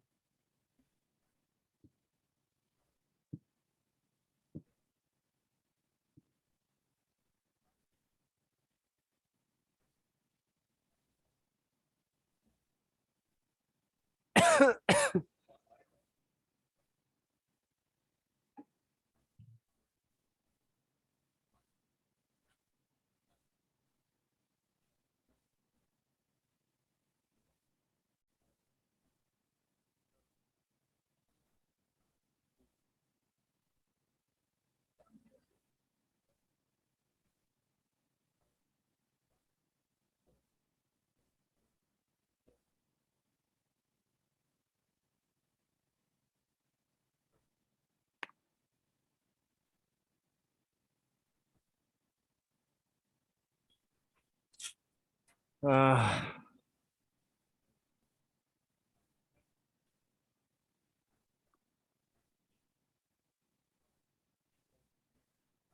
Property will want to buy at a certain can capitalization you hear it rate. now? Cap rate really is set You can hear by it? the area. You may have one area with a 9% cap rate. You may have another one where, the same kind of operating income. We've also got cap rate, which is short for capitalization rate. We've also got the price. Of course, you want to know how much you're going to be paying for a property. So all of these are pretty related. Let's start with NOI. So the NOI equals gross income minus operating expenses. If you are in business, you may have heard the acronym EBITDA. EBITDA and NOI are pretty much the same thing. What EBITDA means is earnings before interest, taxes, depreciation, and amortization. All those things, let's go ahead and write those down. Interest, taxes, depreciation, and amortization. These guys right here are all variables. They will not be the same for each property. They will not be the same for each person. These will all be different. You can set up your tax structure differently so that you're taxed one way, whereas someone else would set it up another way. Your interest is going to depend on your loan, pretty much, how you structure that. Depreciation, you can do that different ways. Amortization has to do with your loan term. There are different terms. So NOI does not include any of these guys down here. It's just a snapshot of the property, what it makes, and well, what it makes after operating expenses are taken out from the gross income. What operating expenses does include is stuff like occupancy, management fees, office supplies, legal and accounting, advertising, repairs, maintenance, grounds and landscaping. So oftentimes people, whenever they're going to buy a commercial property, will want to buy at a certain capitalization rate. Cap rate really is set by the area. You may have one area with a 9% cap rate. You may have another one where, you know, the same kind of storage facility is selling for 12% cap rate. So for this video, and really we're going to talk about what the cap rate concepts is how much return you're getting on your money based on the NOI and the price. The formula for cap rate is NOI over price. So let's say we have you know, a property with an NOI of 120,000, and it's being sold for $1 million. So it's going to give us a cap rate of 12%. All right, so that's what the cap rate is. Okay, do you understand what the cap rate is? The cap rate is how much you can make off the gross income of the operating expenses. But it's do you understand how it's like calculated? You divide the income, the net income, meaning after expenses, Mm-hmm. by the purchase price. Gotcha. Okay, so our short-term rentals were 50% Cap rate. NOI. NOI. Oh, NOI. So we'll divide the NOI by our purchase price to find our cap rate. Okay. Okay. So our NOI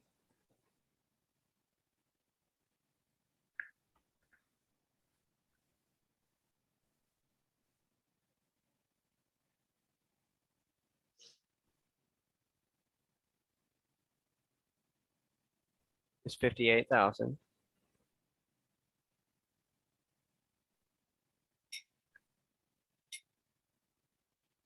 Divided by 300,000. Our NOI is 19%, or our cap rate is 19%. That's really high. That's really good. Especially if, but you also have to think this is not long-term rental, this is short-term rental, but that's really good cap rate because that implies you could make what you paid for it in 5 years. Mm-hmm. Okay, not 35. 30 years a traditional loan. So if the cap rate is 20%, that's a great deal. The problem with the short-term rental is it's not contract-based. It's not set income. Mm-hmm. It is a set expense because you paid a certain price. So your money in is staying the same, but your income changes every day. Yeah. Whereas an income of a apartment changes, Right. you know, a couple times a year maximum, you know. Yeah. So that's that risk that he was talking about. Let's read this. I know you're getting tired. Let's just try and get a little bit more if we can, if you're good for it. All right, yeah, I'm good for it. All right, one of the most used calculations you'll see in real estate investing is a capitalization rate. But what does that really mean and what should you use it for? Learn what goes in a cap rate and use our cap rate calculator to find out what the cap rate is for an investment property you are looking at and what price you would give you the cap rate you're looking for. Choosing the right investment property is all about how much money you will receive compared to how much you invest. A good investment has the right balance between the expected income and the amount of risk. The balance of each investor is different. Making the right investment decisions involves looking closely at each property and choosing one that fits all of your criteria. A common thing investors look at is the property's cap rate. Okay, so that's really good for us to just have randomly learned, even if we continue straightforward with our Airbnb. tiny homes, because if we're going to an investor and they're like, what's your cap rate? 19%. Well, what do you mean cap rate? Well, now we know. Okay, so let's make sure that we're in line with our goal. Right now, we're looking at property, multi-unit properties to finance and that's what we're looking at right now, the market for multifamily properties. I assume our intention would be to buy, rent, sell within a matter of years, making money the entire way. Right. And what that means is if it's a 5% cap rate, it's the same exact calculation as our profit. Okay. So basically, if 5% is operating expenses, that includes payments on it, that includes all of that crap. Okay. Okay. A capitalization rate is a percentage of the purchase price an investment properly currently generates in a net income. The cap rate is calculated before taking any loans or loan payments into account. Before taking any loans.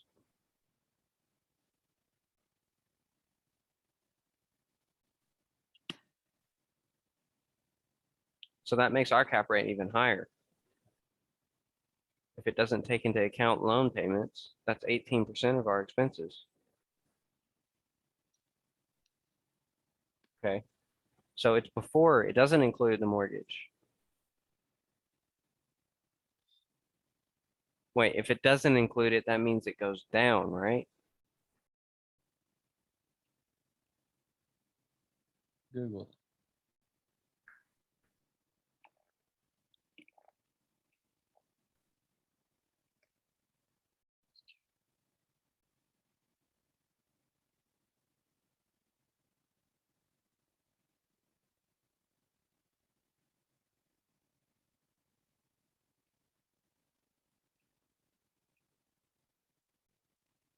Okay, cap rate means doesn't include it. We did include it. Okay, so if it doesn't include it, what does that suggest?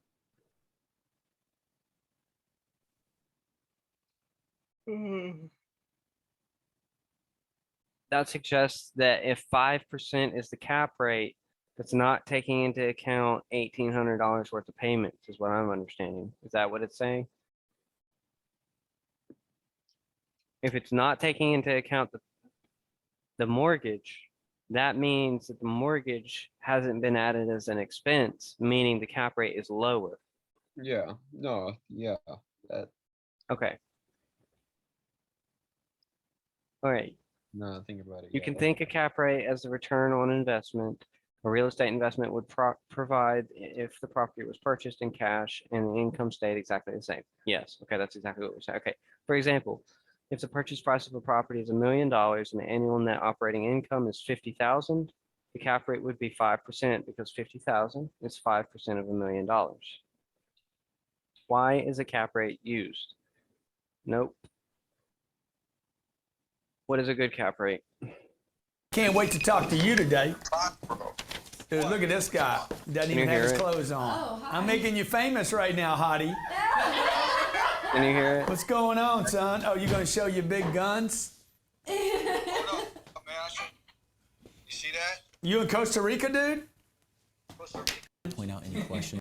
So Johnny, what it would cost, how you would figure a deal that would pay them 40% on their money. At 40%, folks, you understand that you could actually split it, make 40%. No money, a 20% return on somebody else's investment. Best dressed landlord in the business, too.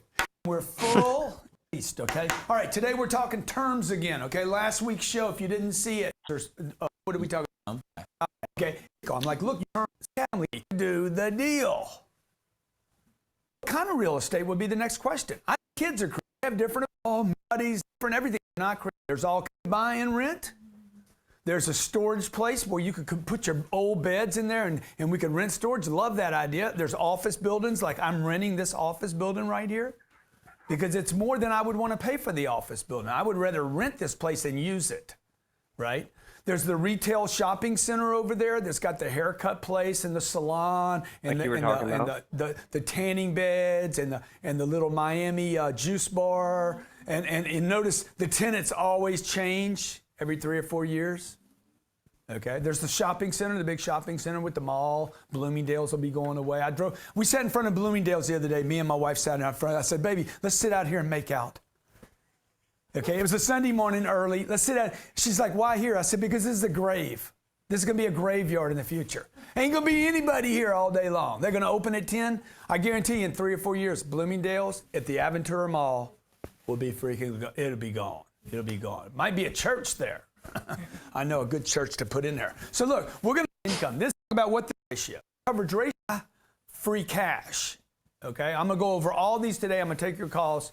Bro, we need to watch this video. He's talking about our loan. DCR right there. Sir. My name's Grant Cardone. They call me the landlord. I'm going to skip right here. through. This little book's right. You wanted to do pretty much nothing else tonight, but go through this video. Yeah. Is that okay? Mhm. All right. Tell me when you want to skip forward if I'm not. Right here is worth 5. Because we're going to need to know basically all of this before we even start looking for a deal. Yeah. Okay, because if we don't understand the terms, we don't understand how to find a good deal. Like if we don't know what we're looking at, but we think, oh, that's good. Okay, but what if something is not there? Yeah. $100 million. And yes, I am bragging.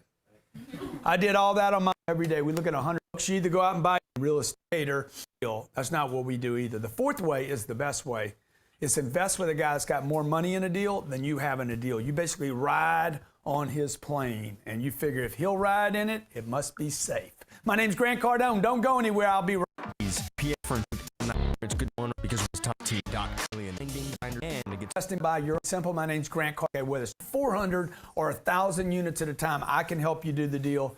Stay tuned. Make sure that you're subscribed to Grant Cardone TV, our YouTube channel, and Facebook.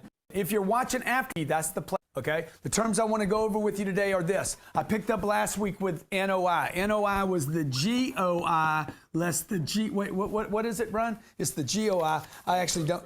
Gross operating income. Yeah, gross. But what's the first one? Is the Gross scheduled income. gross schedule GSI less the GSI. GOI. The GOI. Yep. Okay, less expenses. Yep. Equals this number. Now, if that confuses you right there, okay, like it did me just now, you just go back because it's a bunch of terms. See, what happens is people complicate this when they start writing books and start calling gross scheduled income. Okay, that number we went over last week for most financial statements they have this content. If you're watching after the fact, there's an archive schedule. What happens is not that you got lied to. I guarantee you're going to be lied to. This ain't one of your mama's lies, though. This is people, don't even know how to create their own financial statement, or an accounting firm has a different idea about a financial statement. The question is because it's not gross schedule. It's called gross schedule because it's the potential. Let's listen to this. The question is, what is the importance of the lie? Hang on. We're going to put basically everything that he's saying in notes, okay? Okay. And help me know what I need to do. make sure I get it all, is what I'm trying to say.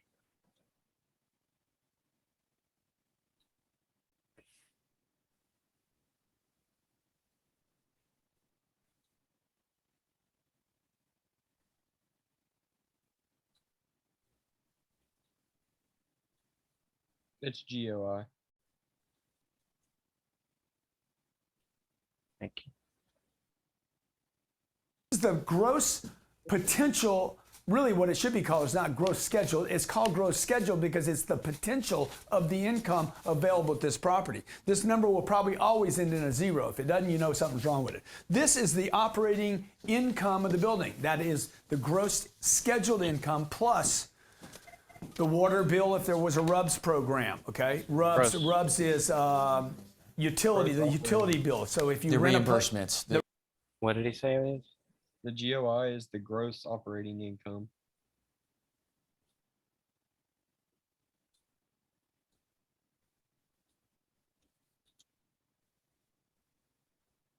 reimbursement utilities incrementally to 24 units if we were buying 24 units, right? So you might get a water bill or the parking or the late fees. All that would add to this, less the expenses of running the property, which would include what?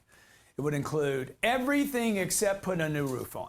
A new roof would not be an expense. That would be called a capital expense because it was a reinvestment in the property. I'm talking about the electric bill, the gas bill, the water bill, employees, everything up to really principal and interest, the loan, okay? This would include taxes. Some people say it doesn't include the taxes. I'm like, I gotta pay the taxes, dude. If I gotta do it, if I got to do it, I'm taking it out of expenses. That leaves me what's called the NOI. Big, big, very, very important number. I wanna know the NOI of a deal, okay?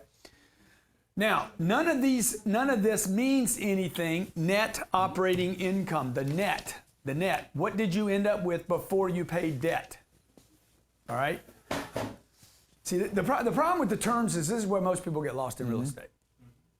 Like, I'm gone. I need to look at something. This is why we're learning Okay? this. So what we do is We're we buy not trying property. to get lost. Okay, you're not buying this. You're buying property. Okay, I go in here and I look at my property. I'm like, I drove this property. The moment I drove this property, I knew I was going to buy this deal. I didn't know any of this stuff. Tuition, if it don't feel good to you, it's not good. Okay, it ain't going to feel that good. Don't I have this in here, Stuart Breeze? Okay, I don't know if you can see this deal. I can feel it. What's the NOI of the deal? What was the NOI? What's the NOI now? So I'm going to show you what this means, right? Oh, here it is. I'm going to erase this. Okay, the NOI of this deal. Current NOI is 672. $672,000. 932. Okay, and that's the current NOI. When I bought this deal, it was like $250,000. I've increased the NOI almost 400 grand on this property. Okay, the NOI is what determines the value of the property. The higher the NOI, the more debt it can handle. Okay. Now I'm going to bring you to these two terms because these are the two terms that are going to indicate what I can pay on the deal. And I'm going to show you a deal that my friends from Puerto Rico came in today and showed me. I said, here's what you pay for this deal for it to be a good deal. You have to know the terms to know what to pay for a deal. But none of this matters if you don't like the deal. Okay? No matter what dress you put on a girl that's not right for you, she's still not right for you. You could dress her up any way you want, man. You can do liposuction, you can do lips, you can do face collagen, you can do eyebrow fit. The price is I should pay. Now, I paid $5 million for this deal. Actually, I think $5.4 million is what I have in the whole deal with fixing the deal up, okay? So what's the deal worth? And I'm going to take a question. Divided by, yeah, 672, right, Ryan? Yep, 672 is the NOI. What are you going after, the DCR or the cap rate? Yeah, that tells me my cap rate, okay? Okay, so if I divide 672 by 5.4, no, 672 divided by the 5.4 that I paid, it's a 12.4 cap rate, okay? You can't buy 12.4 cap rates in Miami. It's impossible, okay? Cap rates in Miami are more like a 5. You're like, what does that mean? If you don't know what that means, you ain't ready to buy the real estate, okay? Okay, the lower the cap rate is, the more I can sell it for, okay? The higher the cap rate is, the less. These are inverted terms. They go up and down with one another, okay? What that means is if I paid 5.4 and that thing does 672 before debt, That means I make 12% on my money with no debt. 12% if I had no debt. You cannot find any property anywhere in the state of Florida that would pay 12%. I would have to go to Puerto Rico to find that. In fact, when I come back from break, I'm going to show you how to find deals in Puerto Rico that'll pay you not 12% or 15 or 20, but up to 40%. How about the other term that I'm going to cover when we get back is debt coverage ratio. This is about your debt with the bank. This is a funny thing when the economy goes bad, which I never have. Steve Data.com design Did you for get more that, Mac? for digital cash. Huh? Did you get that?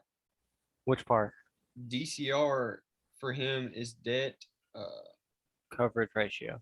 yeah, debt coverage ratio. What's up? Hello. What you got? Okay, yeah, I'm still in the same thing. Yay. That's good. That's awesome. One sec, Kenny. Hmm? Dang, my Mac is fully charged. It was dead before. It's crazy.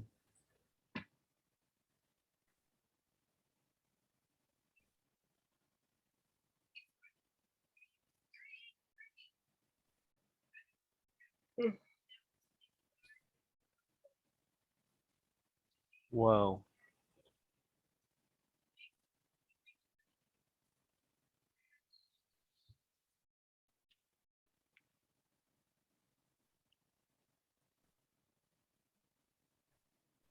He hasn't been bothering Lily either.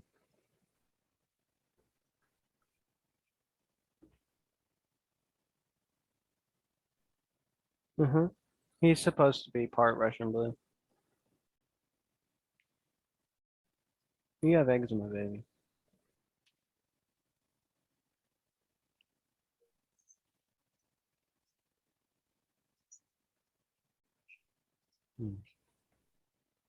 That's not good.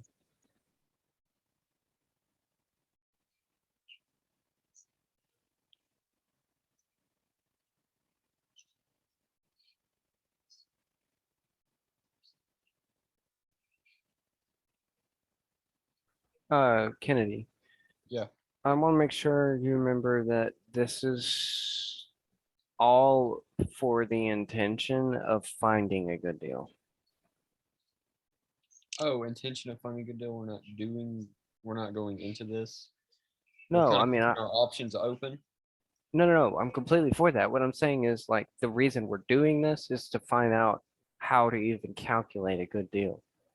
Right. Yeah, no, I understand that. And that doesn't mean that we have to build, buy, or whatever. If we can do the math, we can do either one. Right. Just like we do with the Airbnb, we found the cap rate. That's a great income. What is it going to be worth? Okay, well, it depends on how they figure that out for short-term rentals. We don't know that. So we don't know really what that would be worth as if we sold it. And that's what we really need to know because that determines how much the asset is worth, what it will sell for. Not, I mean, and it doesn't determine its worth. The monthly income determines its worth. But for a short-term rental, I don't know how the numbers are punched, is all I'm saying. Yeah. This is for traditional long-term rentals that are investment properties. Okay, well, basically that's what we're trying to find because that's how he does real estate.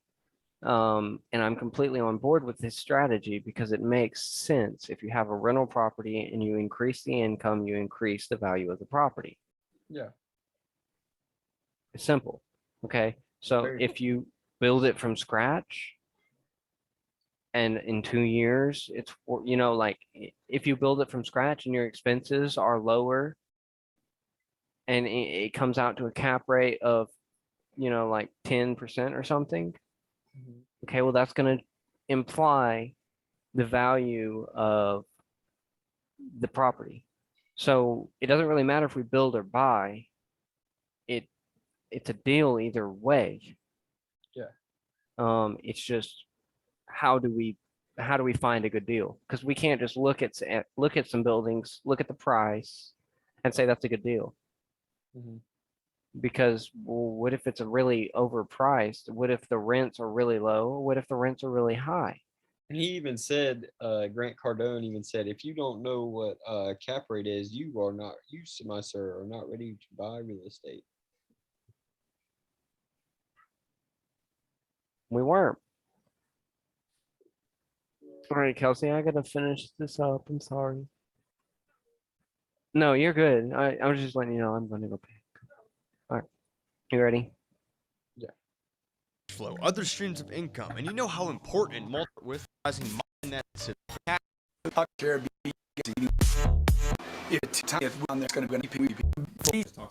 Welcome back. We fall again here. We're going to go over one thing real quick before we go to the full line. Okay, we going in and out here? What's happening? Don't worry, Facebook's not seeing Okay. it, so Facebook is good. Good. Just talk So we're going to go in here. The NOI on this deal is $672. When I bought it, it was like $250,000. What's the goal of a property? The goal of the property is to increase the NOI of the property. NOI is what determines the value the next guy can pay for the property. Okay? The NOI going up determines how much money the bank can lend you on the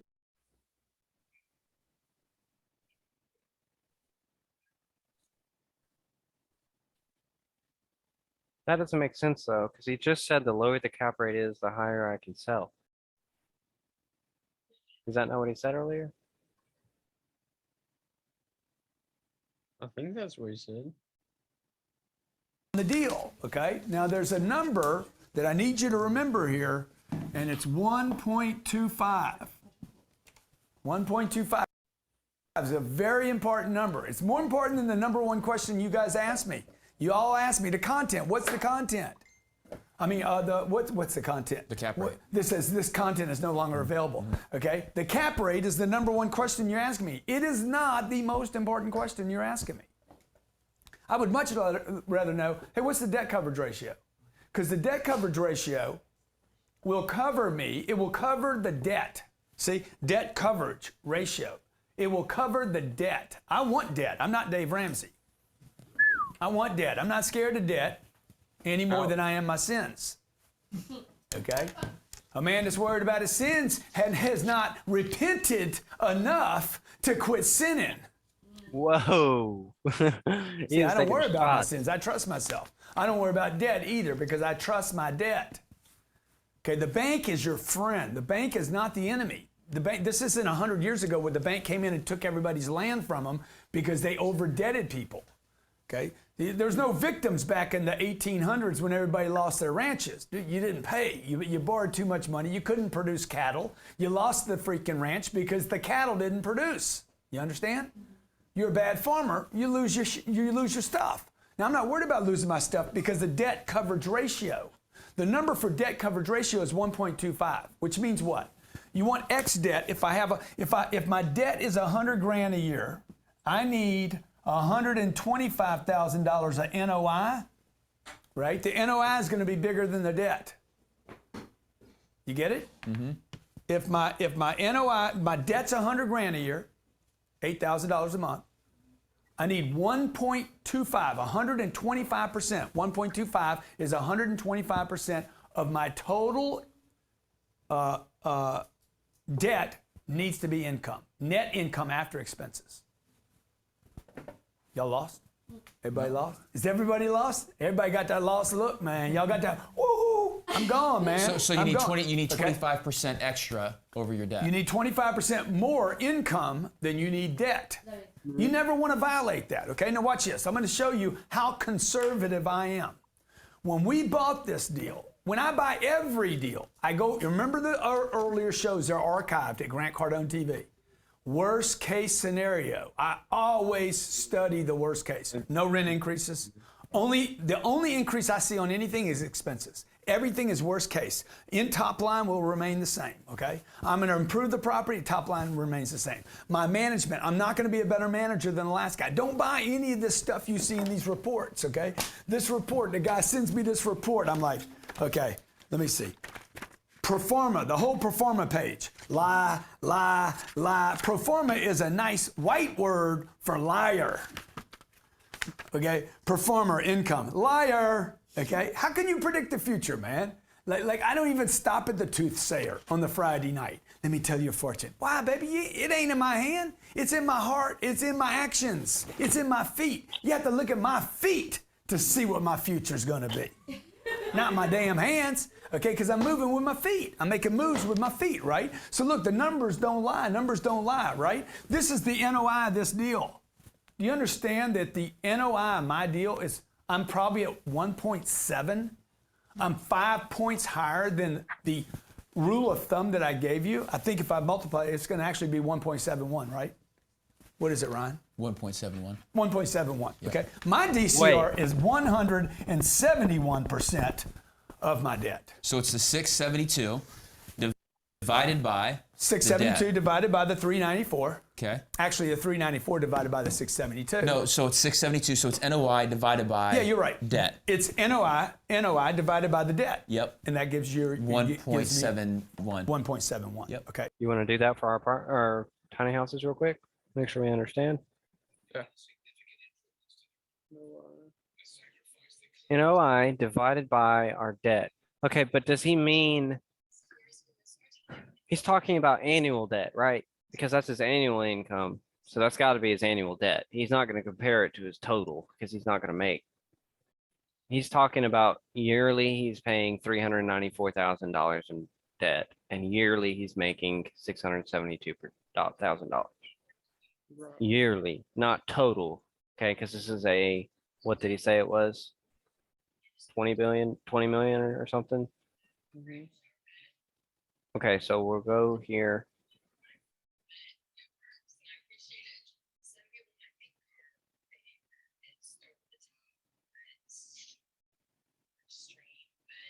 Our NOI, 58,000, well, here, yeah, 58,182.04 divided by our debt, not expenses, our debt. So just 15,087, right?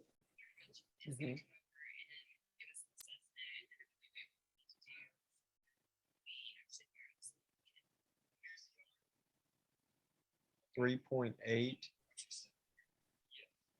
Yo.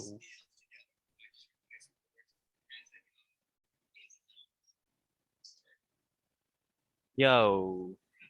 That's what I'm saying. Dude. It Yo. may not be big bucks, but it is very bulletproof. Okay, but you have the risk. Okay. Oh.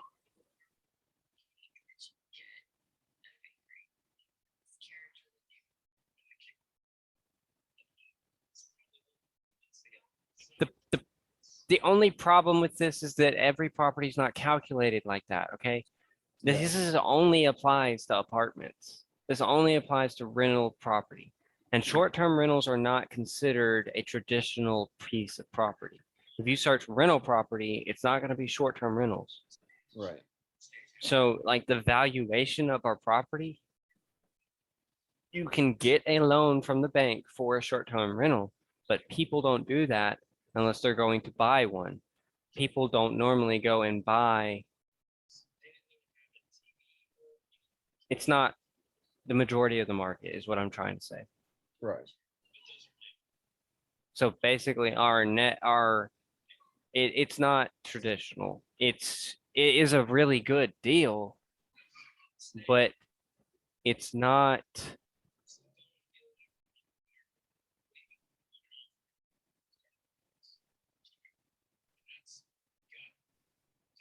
I don't know how to value it.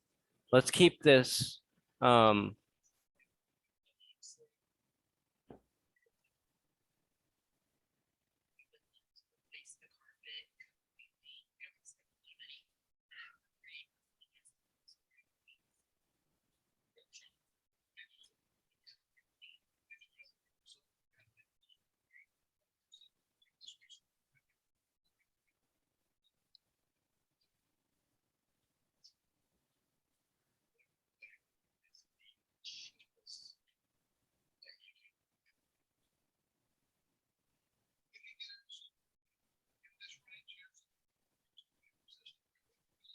Okay, but the reason this isn't big bucks is because our property's value possibly, I don't know. We have to do that, especially if we're going to continue with Airbnb, because that might be what we need to do in the next meeting is go over how short-term rentals are valued.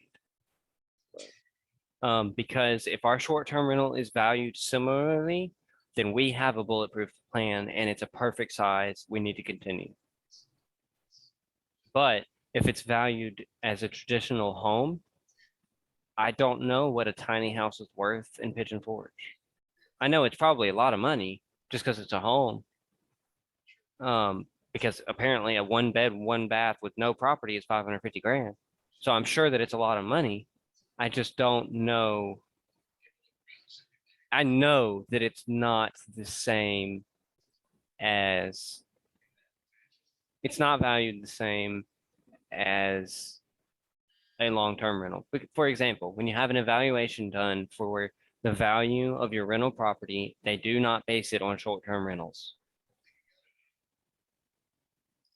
So I would right off the bat assume that it's not going to be valued, and which is fine, because if our income makes up, if our annual income makes up for our potential sell profit on a different deal, if we make enough in annual income to cover one big deal and the same amount of time, then we might as well go ahead and do what we're doing.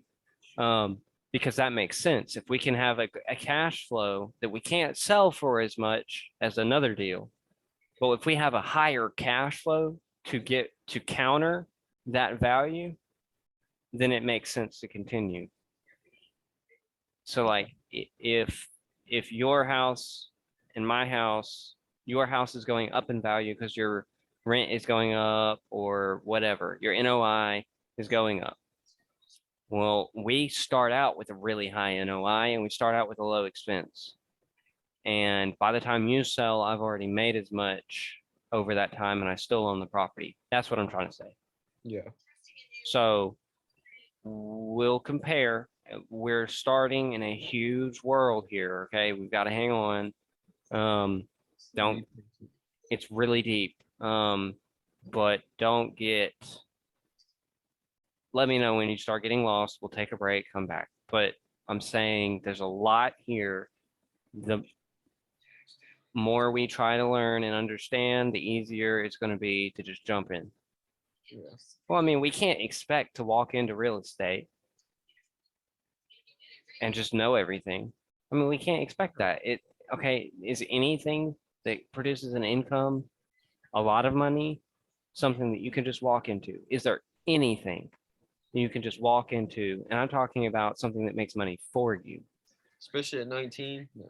No, there's nothing we can do and do that. That's why It's all about learning. it's all about knowledge. We don't even have the basics, apparently. Okay. So we're going to have to, this is going to be a longer ride, but it's not going to be that hard. It's just hang on. Okay, now, why do you want to Let's know see that? what else Man, we there's can so get. many reasons. I mean, I could do this show. Ryan wanted me to make this show shorter. He's like, it's dragging on a little bit. I said, dude, the show ain't about being shorter. The show is about educating people, the right And what people, this how to really buy the deal. could There's show 4 ways to us buy by the end of a couple of meetings, all this kind of stuff that we're learning, what it really could show us is that the tiny homes are even more worth it. And if we learn that, do you understand what we can explain to investors now? Now that all the knowledge we have with, You understand how much more trust we gain from investors just because we have that knowledge now? I mean, we can't help but be better from studying this stuff. You Right. can't help it. real estate. You're going to go buy your own deals, buddy. Let me tell you something. You buy your own deal, whether it's 2 units, 4 units, or you're flipping homes, you better understand this deal. Why? If you're a house flipper, and you want to sell this deal, the right way to flip a house is to sell it with a tenant. Okay? Fix it, fill it, sell it. And sell it to an investor. So Robert Sislo comes by and he's got 2 units. You don't keep it, you get your money right now. Because your game is to get into these bigger deals. So flip, flip, flip, flip, flip, flip until you can start buying bigger deals and make some money right now. The only reason I play the flip game is as a vehicle to get to the bigger game. You hear that? Right, where you're a real landlord, where you really own property, okay? Now, I'm gonna take a call right now, but I wanna show you 24 units that just came to me today. And you're gonna have to give me the numbers that you gave me earlier from the NOI on that the 24 units deal in Puerto Rico. Okay, let's talk to a caller first. Jay from Orlando. Hey, Jay, what's going on? What's going on, Uncle G? Jay, thanks for being on hold so long, man. What's your real estate question? All right, my real estate question is, I got a deal that I want you to look at for me in the Orlando area. Yes, good. Yeah. By the way, hey, these loans that I'm Irma talking about are rated on 30 years. Okay, I'm using a 30-year term on the loans. Go ahead. Orlando, tell me about it. 813 Irma Ave. Oh, 813 Ave. Already, man. It's already Google populating, man. How much? 2.3 million? Yes, sir. 16 units. 16 units. My Okay. question is, is that a good deal, and how would I structure that deal for an investor? For you to be an investment or for me to be the investor? Right, someone like yourself. Like if I'm out shopping trying to get an investor to deal with me, how do I break it down to get them a So you're saying you don't have the money. Right, I only got a portion of it. How much of that portion you got? 125. So he's got $125. Okay, good, man. So I'm gonna put you on hold now, and I'm gonna show you how to work this deal. Okay. So hey, I need the NOI on this deal, by the way. Hey, what's the NOI on this deal? What is it? A guy that can punch it that quick. So this is $143,000 a unit. The first test I'm gonna look at is the per unit price. It's 196,992. 196. 992. Okay, 992. Okay, that's the N-O and the I. So I get to find out now. See, I don't call a bank and say, how much money will you lend me? I never ask the bank. Dude, I already know what the bank will lend me. If you understand these terms and how the bank underwrites stuff, you should know before you call them whether you're calling the right bank or not. If it's not good for the bank, it's not good for you. Okay, you're not calling. That's what oh I've my been God, trying to say. hey, how much money can you guys give me? You should already know what That's they're what I've going to been give trying you. to say. How much can this deal give me, Brian? Well, I'm still trying to figure out the NOI because at 16, so at 16 units. Yeah. Times, I don't know how much the rent is. Well, he's in Orlando. He's paying $143 a door. I think that's a little rich. When I look at it, what year is this product? It's 1970. yeah. Yeah, it's a 1973 product. I mean, first of all, you need to know when's the last time this deal sold. This is what I'm going to want to know. When did it trade last? How much was it? Property record data. Okay. But even if I do $1,000 a unit for 16 units, Yeah. the gross scheduled income is $192,000, right? Yeah. So And we so know Mike's- we know we have a guy that lacks data. Okay, so he's going to go to an investor and say my NOI is 196. I'm like, you're a fucking idiot, dude. Excuse my language. It looks like it was. You can't even produce that much income on the whole property. Gross. At $2,000 a month, much less $1,000 a month. Okay, Right. so you just lost. I had a broker the other day call and said, "I want to sell your deal for you. I got a buyer for it." I said, "Okay, good." I said, "What do you want for the deal?" He's like, "I want 2% to bring you a buyer." I'm like, "Dude, you're an idiot." Sorry, I mean, I don't know another word to use. I don't have another nice word to give you right now. I'm being nice by calling you an ignoramus because you just lost credibility with me. You guys over-negotiate your position and you look stupid, okay? Never do that, man. Never, ever ask for too much.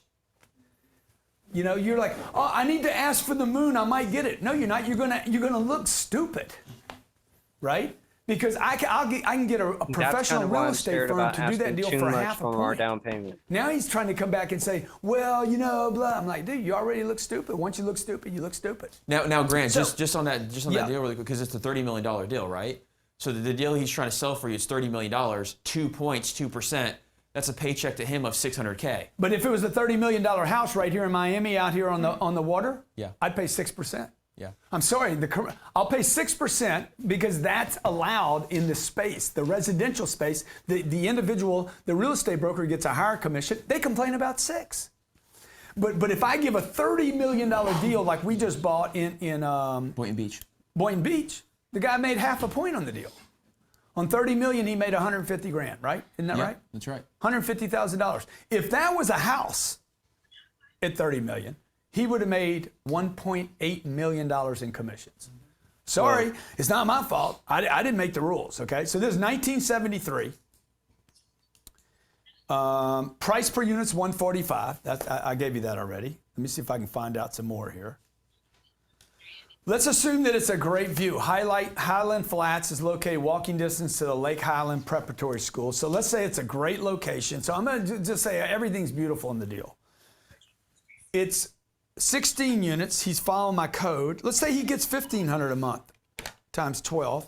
And let's say he keeps the whole thing rented 100% of the time. Never misses a thing, okay? He's going to have $288,000 of income a year. So I'm going to back in without data. He's getting $1,500 a month, which I don't think he does, and it's 100% of the time. He gets it rented, and by the way, it cost him nothing to rent the deal. I'm in Fairyland. I am actually at Disneyland now. Okay, we're in the Magic Kingdom. Okay, 100% of the income is collected, 100% of the time. He is never vacant, and it costs him nothing to rent the deal. That means the whole property will collect $288,000 a year. He's just saying. He's got expenses. The expenses you should be using is 30 minimum, closer to 40%, and my properties I operate at 50, just so you know. So let's just give him the benefit of the doubt, and he's got some magic wand and Mickey Mouse turf that never needs to be cut. And he somehow figured out how to operate this thing at 40% expenses. So 115K. $115,000 is his expenses, okay, which I don't believe he can do that. But now he's making $70,000 a year? 172. Yep. That's the NOI. That's the NOI deal. Not including vacancy. No, that's the NOI if he can get there. Okay, now I'm going to divide that number into the price he's paying. It's a 7.3 cap. Freaking awesome deal. If he believes in magic. He's still on hold. Okay, but dude, this deal don't work, bro. Okay, there's nothing to be on hold about. Okay, you wouldn't want to do this with somebody else's money. If you won't do it with your money, don't do it with somebody else's. So I'm missing something on this deal. You guys got to be careful right now in this real estate space. I'm telling you, yeah. You got to be careful right now in the real estate game, folks. You got to go look at another state, another city, or another country. Go. The real estate game's real. There's always a deal. But why do you think I look at 100 deals? Because I want to look at 100 deals? No, because I want to find a good deal. Tell me about your deal in Puerto Rico. That's actually a really good idea. Okay. And that's kind of what so we've my been. friends came in today. So what he does is he goes through 100 deals. I think it's a day, and he finds one or a set amount of good deal. He probably looks for one good deal out of 100. Okay, so what we could do is get our NOI DCR cap. Okay, get those into dollar amounts for our tiny homes, and then go compare 20 deals for just regular apartments. Okay. Yeah. And compare those deals, those numbers. I know that's a ton of work. Not really. It wouldn't be that hard if we could find a way to just easily get data. Yeah. We look at that many deals, okay? 20, 25 deals. Compare that to our tiny home, okay? And say, which one of these would I do with my own money, with the knowledge we already have? Which one of these would I do, no brainer, with my own money 100 times over? That's the one that we're going to do. Right. That's a really good strategy. It's For a kind of coaching session, right? foolproof We find a deal in Puerto Rico. It's 24 units. The whole 24 units would cost, they want $1.5 million for this deal. Okay. Now I'm going to show you how I'm going to use the terms that I shared with you today to figure out what this thing's worth. The NOI on this deal, $62K a door. $62,000. Okay. So I said, hey, is that a good price? I don't know. I hadn't been to Puerto Rico. I need to go there, but I haven't been there. I flew in there once. I was at the airport. Doesn't mean I know real estate. Okay. So I said, is it a good deal? And he said, below replacement cost. And my next question was, Are they building? are they replacing stuff? He's like, no. Which means what? It could be below replacement cost. Very, very key indicator, by the way. But if they ain't replacing stuff, it means it ain't wanted. By the way, you can use ain'ts when you're in real estate. And the more of it you own, the more ain'ts you can drop. Okay? And my English teacher doesn't own any real estate. I just remind her of that all the time. All right? So, look, I'm going to show you what price to pay. I'm going to show you how to buy this deal. Okay, I'm going to assume a freaking loan of 8%. I'm going to assume because it's in Puerto Rico, the banks aren't going to lend me money. I'm not going to get a 4% loan like I get here in America. They're going to charge me double because I'm in Puerto Rico, man. And Gloria Esteban left a long time ago. Okay? I'm still going to show you how to buy the deal. This guy wants $1.5 million for the deal, all right? So, what's that? That was what? Ancient. Okay, what's the other chick with the Jennifer Lopez, the big bosom chick? No, he said your accent was Asian.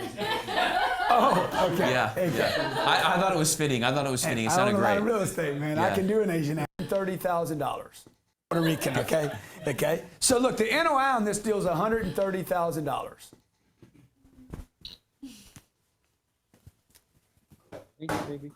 Okay. I should be paying $1,083,000 for this property. That's what I should be paying. $1,083,000 now, it's a deal. Okay, so what I'm going to do is I'm going to basically take the 130, and then I'm going to go back and answer a big question, and then I'm going to take all the 5 callers that are calling in. So you guys hold on one second. The 130, and I'm going to use a cap rate in Puerto Rico of 12. And that says $1,083,000 is what I should pay for this deal. And that's what I'm going to offer this dude. Okay, now before I make him an offer, let me tell you what I'm going to do. I'm going to go get the money from somebody else. I'm going to tell somebody else, hey, bro, how would you like to earn 10 or 15 or 20% on your money? I'll do all the work. I'm not going to even put any money in the deal, okay? Well, what you got, man? You got my attention. What you got? I got a 24-unit deal. I got a 24-unit deal in Puerto Rico where I live with Gloria Esteban. By the beach. By the beach. Where Ricky Martin lived down the street. He visits Miami in between here and Puerto Rico. Okay? Okay? Look, what we're going to do is I'm going to get a loan on the deal. I need you to put $200,000 down on the $1,083,000. Okay? We're going to finance $800,000. We're going to finance $800,000. Okay? We're going to pay the bank. What did I say I'll pay the bank? 8% a year. I know I can get that loan. No. That was the cap rate. $800,000 of debt, okay, at 10%, it's going to cost me $80,000. The NOI is $1,083,000, right? No, the NOI was what? What was the NOI? 130? $130,000. Okay, 130. You got that? 130. We're going to make $50,000 up. You understand? I've kind of been, I don't know, I've kind of been zoning out. You're good. Okay, so he's got a piece of real estate, $800,000 worth of debt. He's paying 10%. Okay, so he's paying $80,000.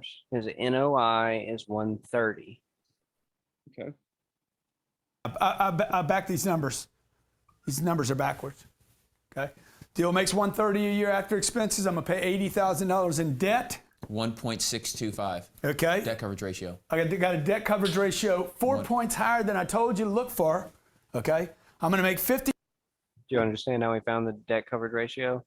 Yeah, he divided the debt cover ratio, the debt.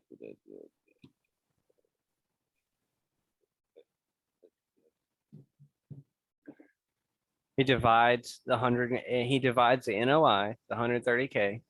For the loan. Yeah, which is the 80K. Yeah. So his NOI is 101.4 something, not 1.25 like you said to look for. $50,000. The investor's going to give me 200. That's 40% of my money. What? I said, sorry, my hamster wheel is churning and burning. That's good. Just keep pushing. You I'm want to not play? trying I'll run the burn you whole deal out. for you, dog. No, you're I'm not not- burning up. If we hammer this stuff into our brain, we'll get it, bro. Yes, sir. I'll pay you $25,000 on the 200. That's 12.5%. I keep the rest, and I'll do all the work. And I got no money in the deal, but I do have control. By the way, you want control? Do you understand the deal? What was the question? You understand the deal?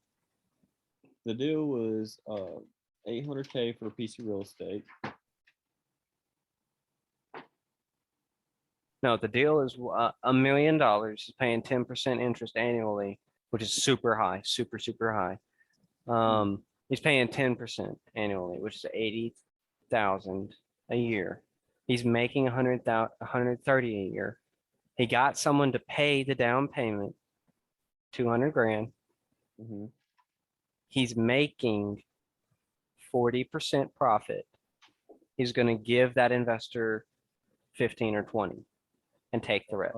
Okay.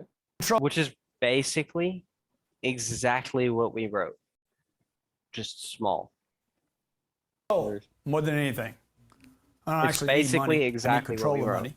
I'll pull it up on That's the what other the one. banks do. That's what the IRA does. That's the third investor does, the syndicator. They get all your money and they control a piece of real estate. Okay, there's 4 ways to buy real estate. You know what they are? You buy it yourself. You see Number investor two, profit REITs. over here, 13%. REITs, that is not investing much in we real decided estate. to That's you buy just kidding after yourself. we made- Third way is to syndicate. You give all the money's raised to do a deal. Okay. The fourth way is to do it the way I do it. Oh, hang on. I use accredited buyers, investors. You have to be accredited, which means you have to earn a lot of money to even. Okay, we said we were going to give the investor 13% when our net income was over 50%. So we're not giving the investor enough. Gotcha. So basically, if we're going to do this, depending on the amount of his investment,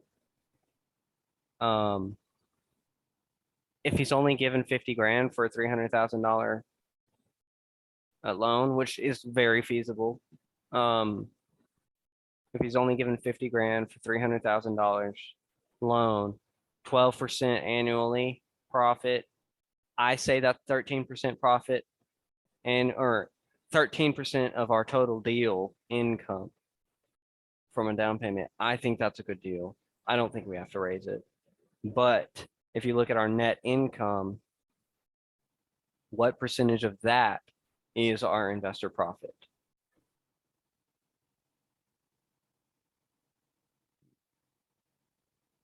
Does that make sense? Is it high enough? Are we splitting enough? He's literally taking 50% of his profit and giving it to the investor. We're only giving him, We're giving what, 10, 15? If that. 26. see, this is helping us look at our deal and telling us it's even better. We're giving him 26% of our profit. No. No, this is wrong. Hang on, let me change this really quick. There we go. Okay, we take out the do what? They were telling me they were eating dinner. I said I'll be in there in a couple minutes. All right, sorry. All right, so investor profit, took it out of the expenses. That shows us our actual net income, which is 73 grand. Okay. So 20% of 73 grand.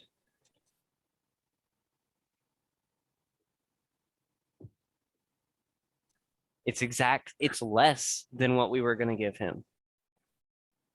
We were going to give him 5,600 or 15,600. But if we give him 20% profit and don't include it as if we don't even include it as a expense, it makes our profit go up. And then we give him 20% of the profit, we're paying him less. Because 13% of our total income is higher than 20% of our profit. Right. Because 20% of 120,000 is higher than 20%. 13% of 120,000 is higher than 20% of 73,000.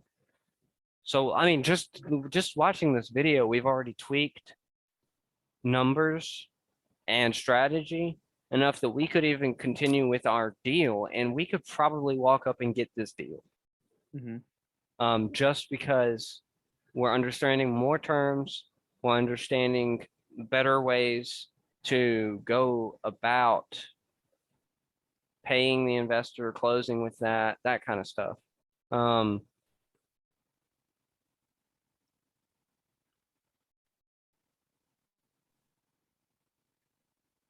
I want to see what he says next real quick, and then I'll let you go. We'll call it quits. But I want to see what the final part, because he's not going to take 20% of the income. If he gives us 50,000, he's not going to take 15K a year. He might. I mean, 15K a year is with me. I don't want to babysit. I don't want new people. Okay. I want people that make money, a lot of money, and don't have the time or the know-how. Or maybe you have the know-how and the money, but you don't have the time to do the deal. And we do big 300 unit complexes. We just left Houston, Texas, shopped almost 5,000 units, about 40x. Text with us, Ryan. Okay, let's do $1 million. I mean, if there was a shortage, they'd be building. How's it going? Come country, bro, of Houston. Those jobs are first. Okay, let people feel. Hey, want to get. I you think last. Thank you.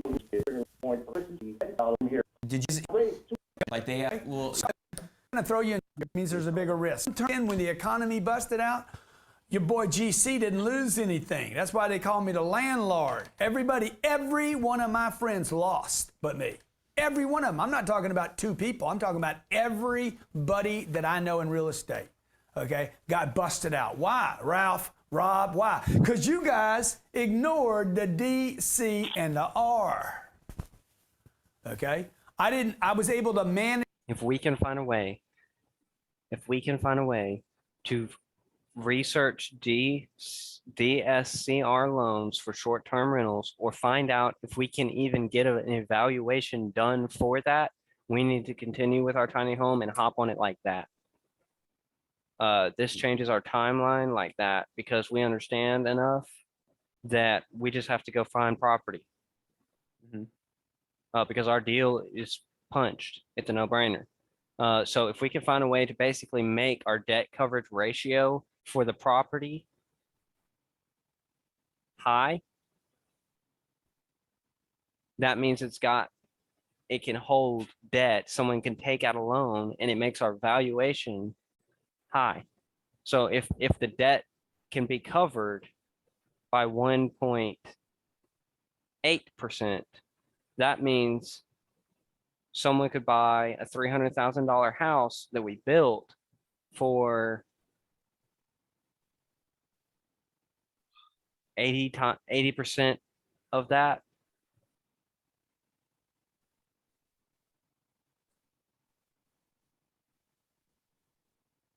$540,000. Someone could take out a loan to buy our house for $540,000, and we only spent $300,000. And what was the debt coverage ratio that we punched? Do you remember? Okay, let's do it real quick before you get off. And this might be something that is just like, boom, right here, 3.85.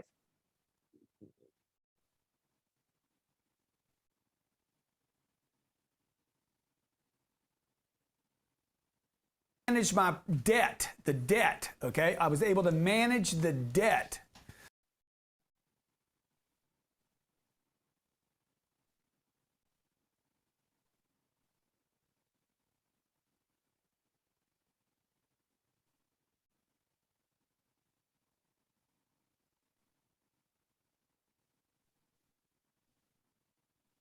And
I'll be there in a minute.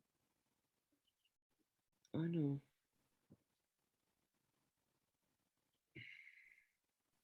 Debt coverage.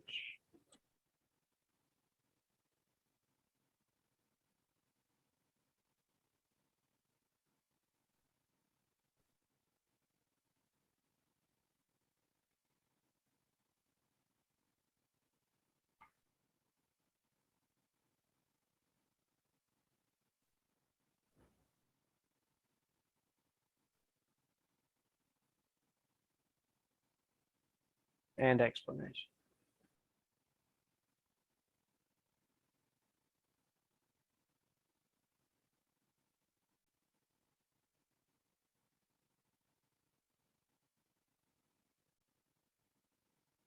Wait. That's how you get approved for a loan. As if your debt coverage ratio is High. If ours can be approved as a short-term rental for 3.8, we could possibly be approved from like the $5 million that banks offer. Does that make sense?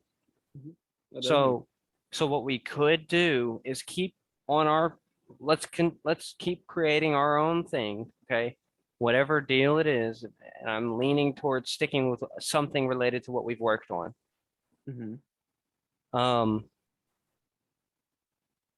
If we can find a way to finance the initial buy-in of 300,000 in traditional loans, not a DSCR loan, we traditional loan it, and we take out a loan, a DSCR loan against it for $5 million or whatever our coverage ratio covers, which I would think would be insane if our income is 78,000. Yeah. I would think that would be insane.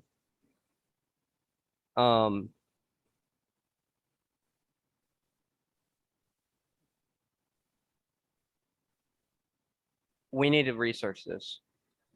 We need to stick on this that we're learning. And we can find somebody to finance our tiny homes for $300,000. We've got to find land. We've got to find a place to put it. We got to build them. We got to finance it. But we got to understand the debt service coverage ratio, how that relates to the valuation of it.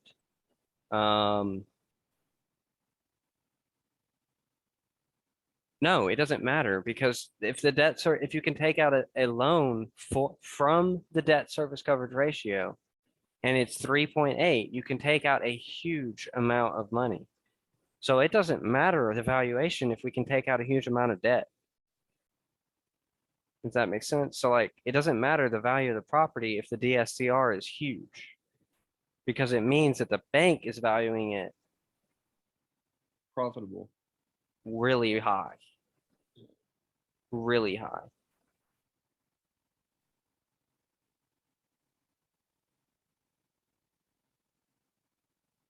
We're catching on to some things. We're not look, the idea of this big long meeting wasn't to nail a deal or anything. It's just to learn, have a ton of work put in. I know your brain is probably fried, but do you feel like it was a good meeting? Yeah, it was very beneficial. I got a lot from it. Okay, so we have a lot.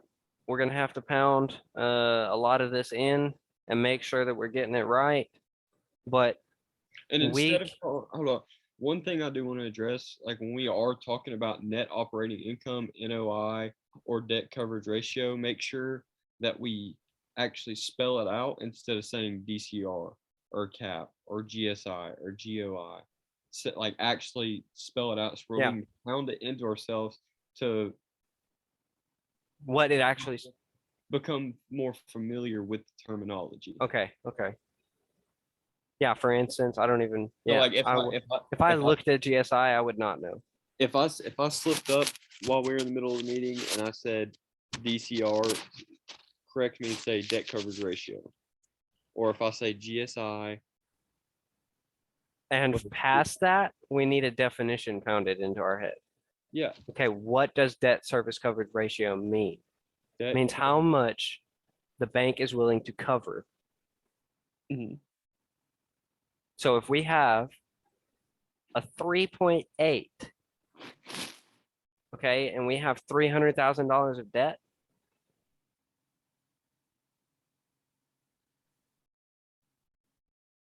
yeah, I'm going to turn the camera off for just a second. Okay.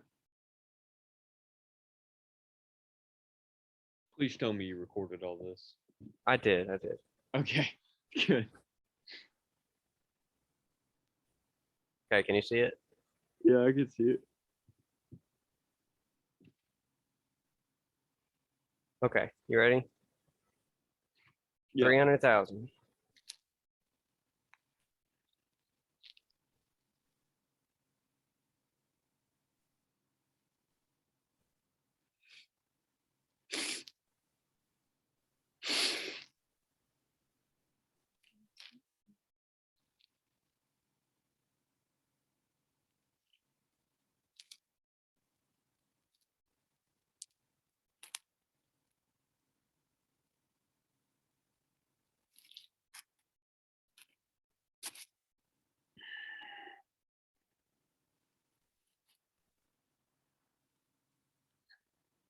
You see that?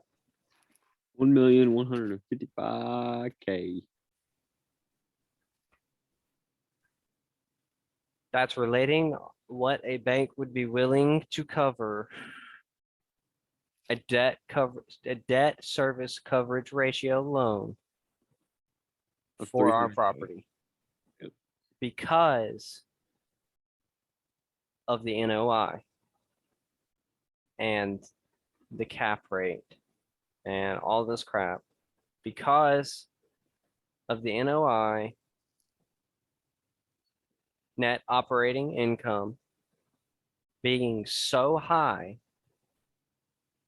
it would be valued at 1.15 million.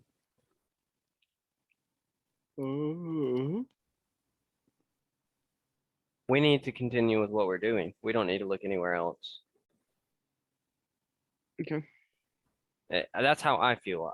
I don't know about, I don't, that's what I'm getting from this Yeah, is that I our, would think- it's I would- basically validating all of our numbers. Yeah, that's what I'm saying. I've all since we started with Airbnb research, I feel like Airbnb.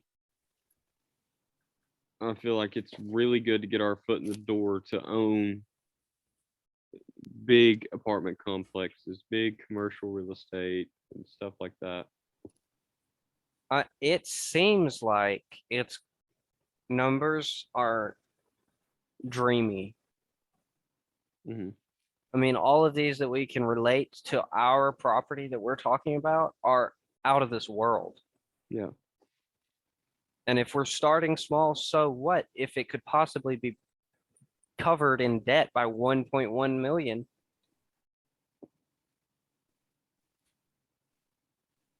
If we could take out a debt service coverage ratio loan against it of 1.15 million, think about what we could do with that and still own the property.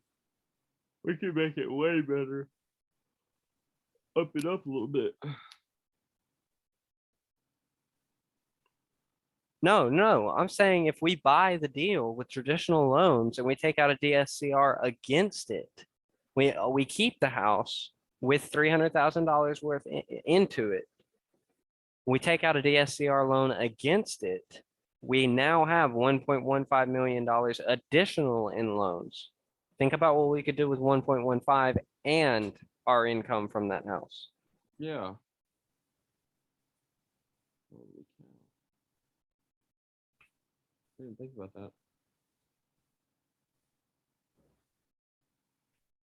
Because we didn't ever take out. If our DSCR is that high, we can take out more. Like if we only took out 300,000. Because they're willing to cover 1.15.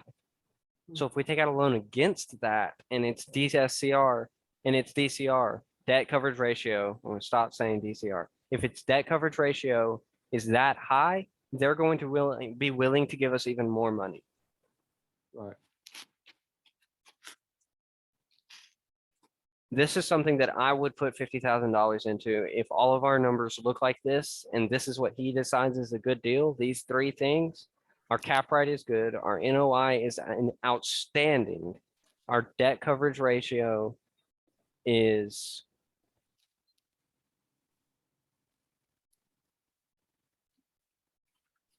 high as crap. 3.85. But you know what's crazy though? Hang on. We included the investor in this. It's 73,782.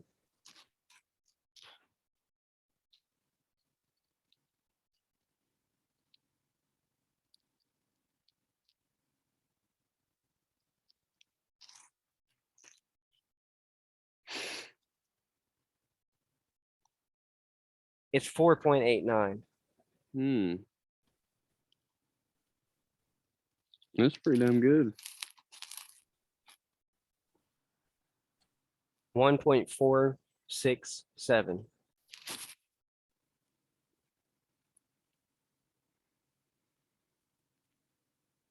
Bro, we need to keep going with what we're doing. Even if we have to spend 500,000 instead of 3, we need to find a way to do what we're doing. We need to, I'm gonna write down some of this right here. We need to find out if we can evaluate our short-term rental base, short-term rental, our debt service coverage.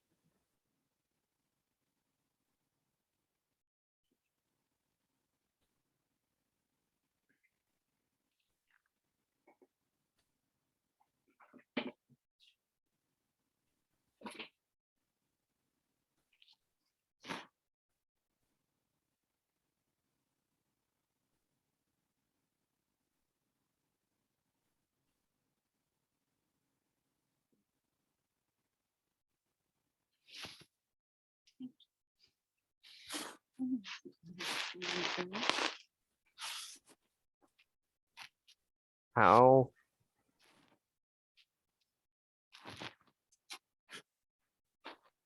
okay, do you understand what I said right there? How much is an easier deal? I'm taking notes so that we have somewhere to start with the next one. If 300,000 is too hard, we need to go higher. Because if these numbers are perfect, we will find 2 investors. Okay, we'll do 600,000 and get 2 people to do 550,000. If our numbers are this good, and it actually is good things, we don't need to struggle to find $300,000 of land and building. Okay, we need to hurry up and find, because if we can do it bigger, that means our numbers are even bigger. Okay, so we need to make it an easy deal, not something that takes 2 years for the land to even open up. Okay, so we're finalizing our deal basically by finding land. That is the deal. So go find land, adjust our budget, see what the total is after we've already done the coverage ratio being evaluated on short-term rentals, and after we've researched if we could take out loans to build. Okay, so those 2 things come first. Can we do those first 2 things? How much is it going to be to make it an easy deal? Because also think about it. If we spend more, we pay more. It's the same numbers. If an investor spends 50, but we make 140,000, not 76, well, he's going to be making the same percentage, but a higher dollar. Right.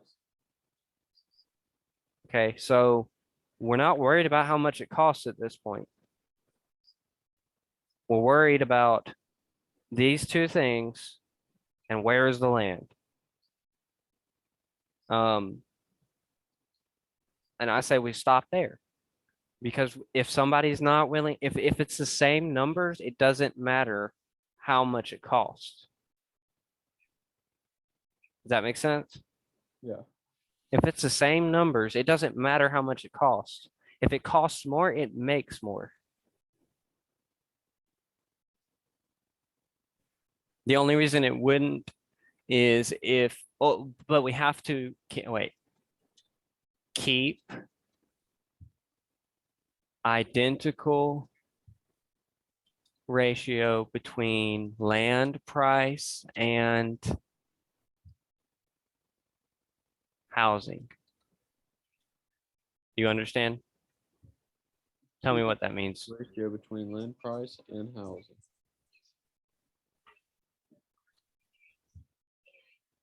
So if we're buying $150,000 worth of land right now, and we're buying,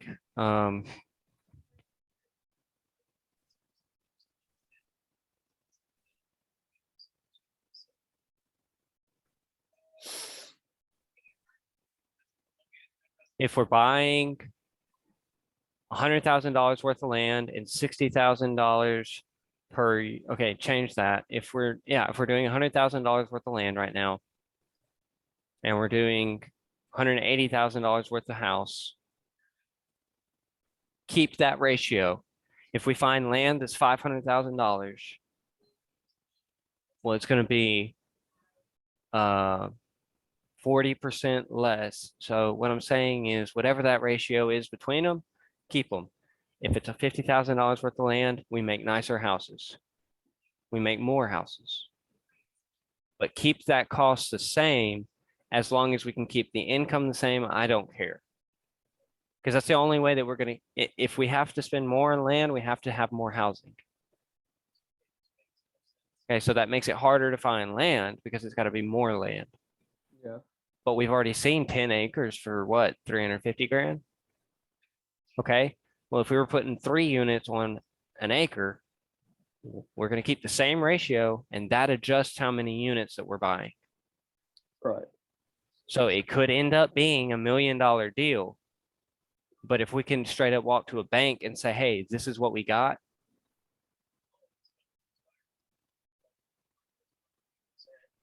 And a bank will invest with us with 3% down, like he's talking about you can do. If our numbers are that good, then we'll find somebody to give us a down payment. Right. So I'm saying is make it an easy deal. I know, and that will also actually keep our 250 grand as our goal. It'll keep it there. And we're also going into something that lasts longer than a one-time deal. Because if these numbers are this good, it's a no-brainer. Am I intimidating you or stressing you out or? No, you're not intimidating me. I'm just. This has been a good meeting. I can say that. Dude, I'm sorry if I've exploded on you. No. But I've been like my brain for the last like 4 days. You're getting it in 3 hours. Yeah. No, I know. I'm telling you, this meeting was very beneficial. Okay. So we have some more to do, but we're really close to looking at our deal and being able to present it. Right. We're really close. Because he doesn't go much past this numbers. This is a simple formula, and that's all he uses. Once we get that, we make sure that it works with our property, our deal. Make sure that it works. It's not going to be that hard. It's not going to be that hard at all. We could do it in an hour. Yeah. We start going and hunting for deals. I'm good at hunting. Me too. I never went duck hunting, but all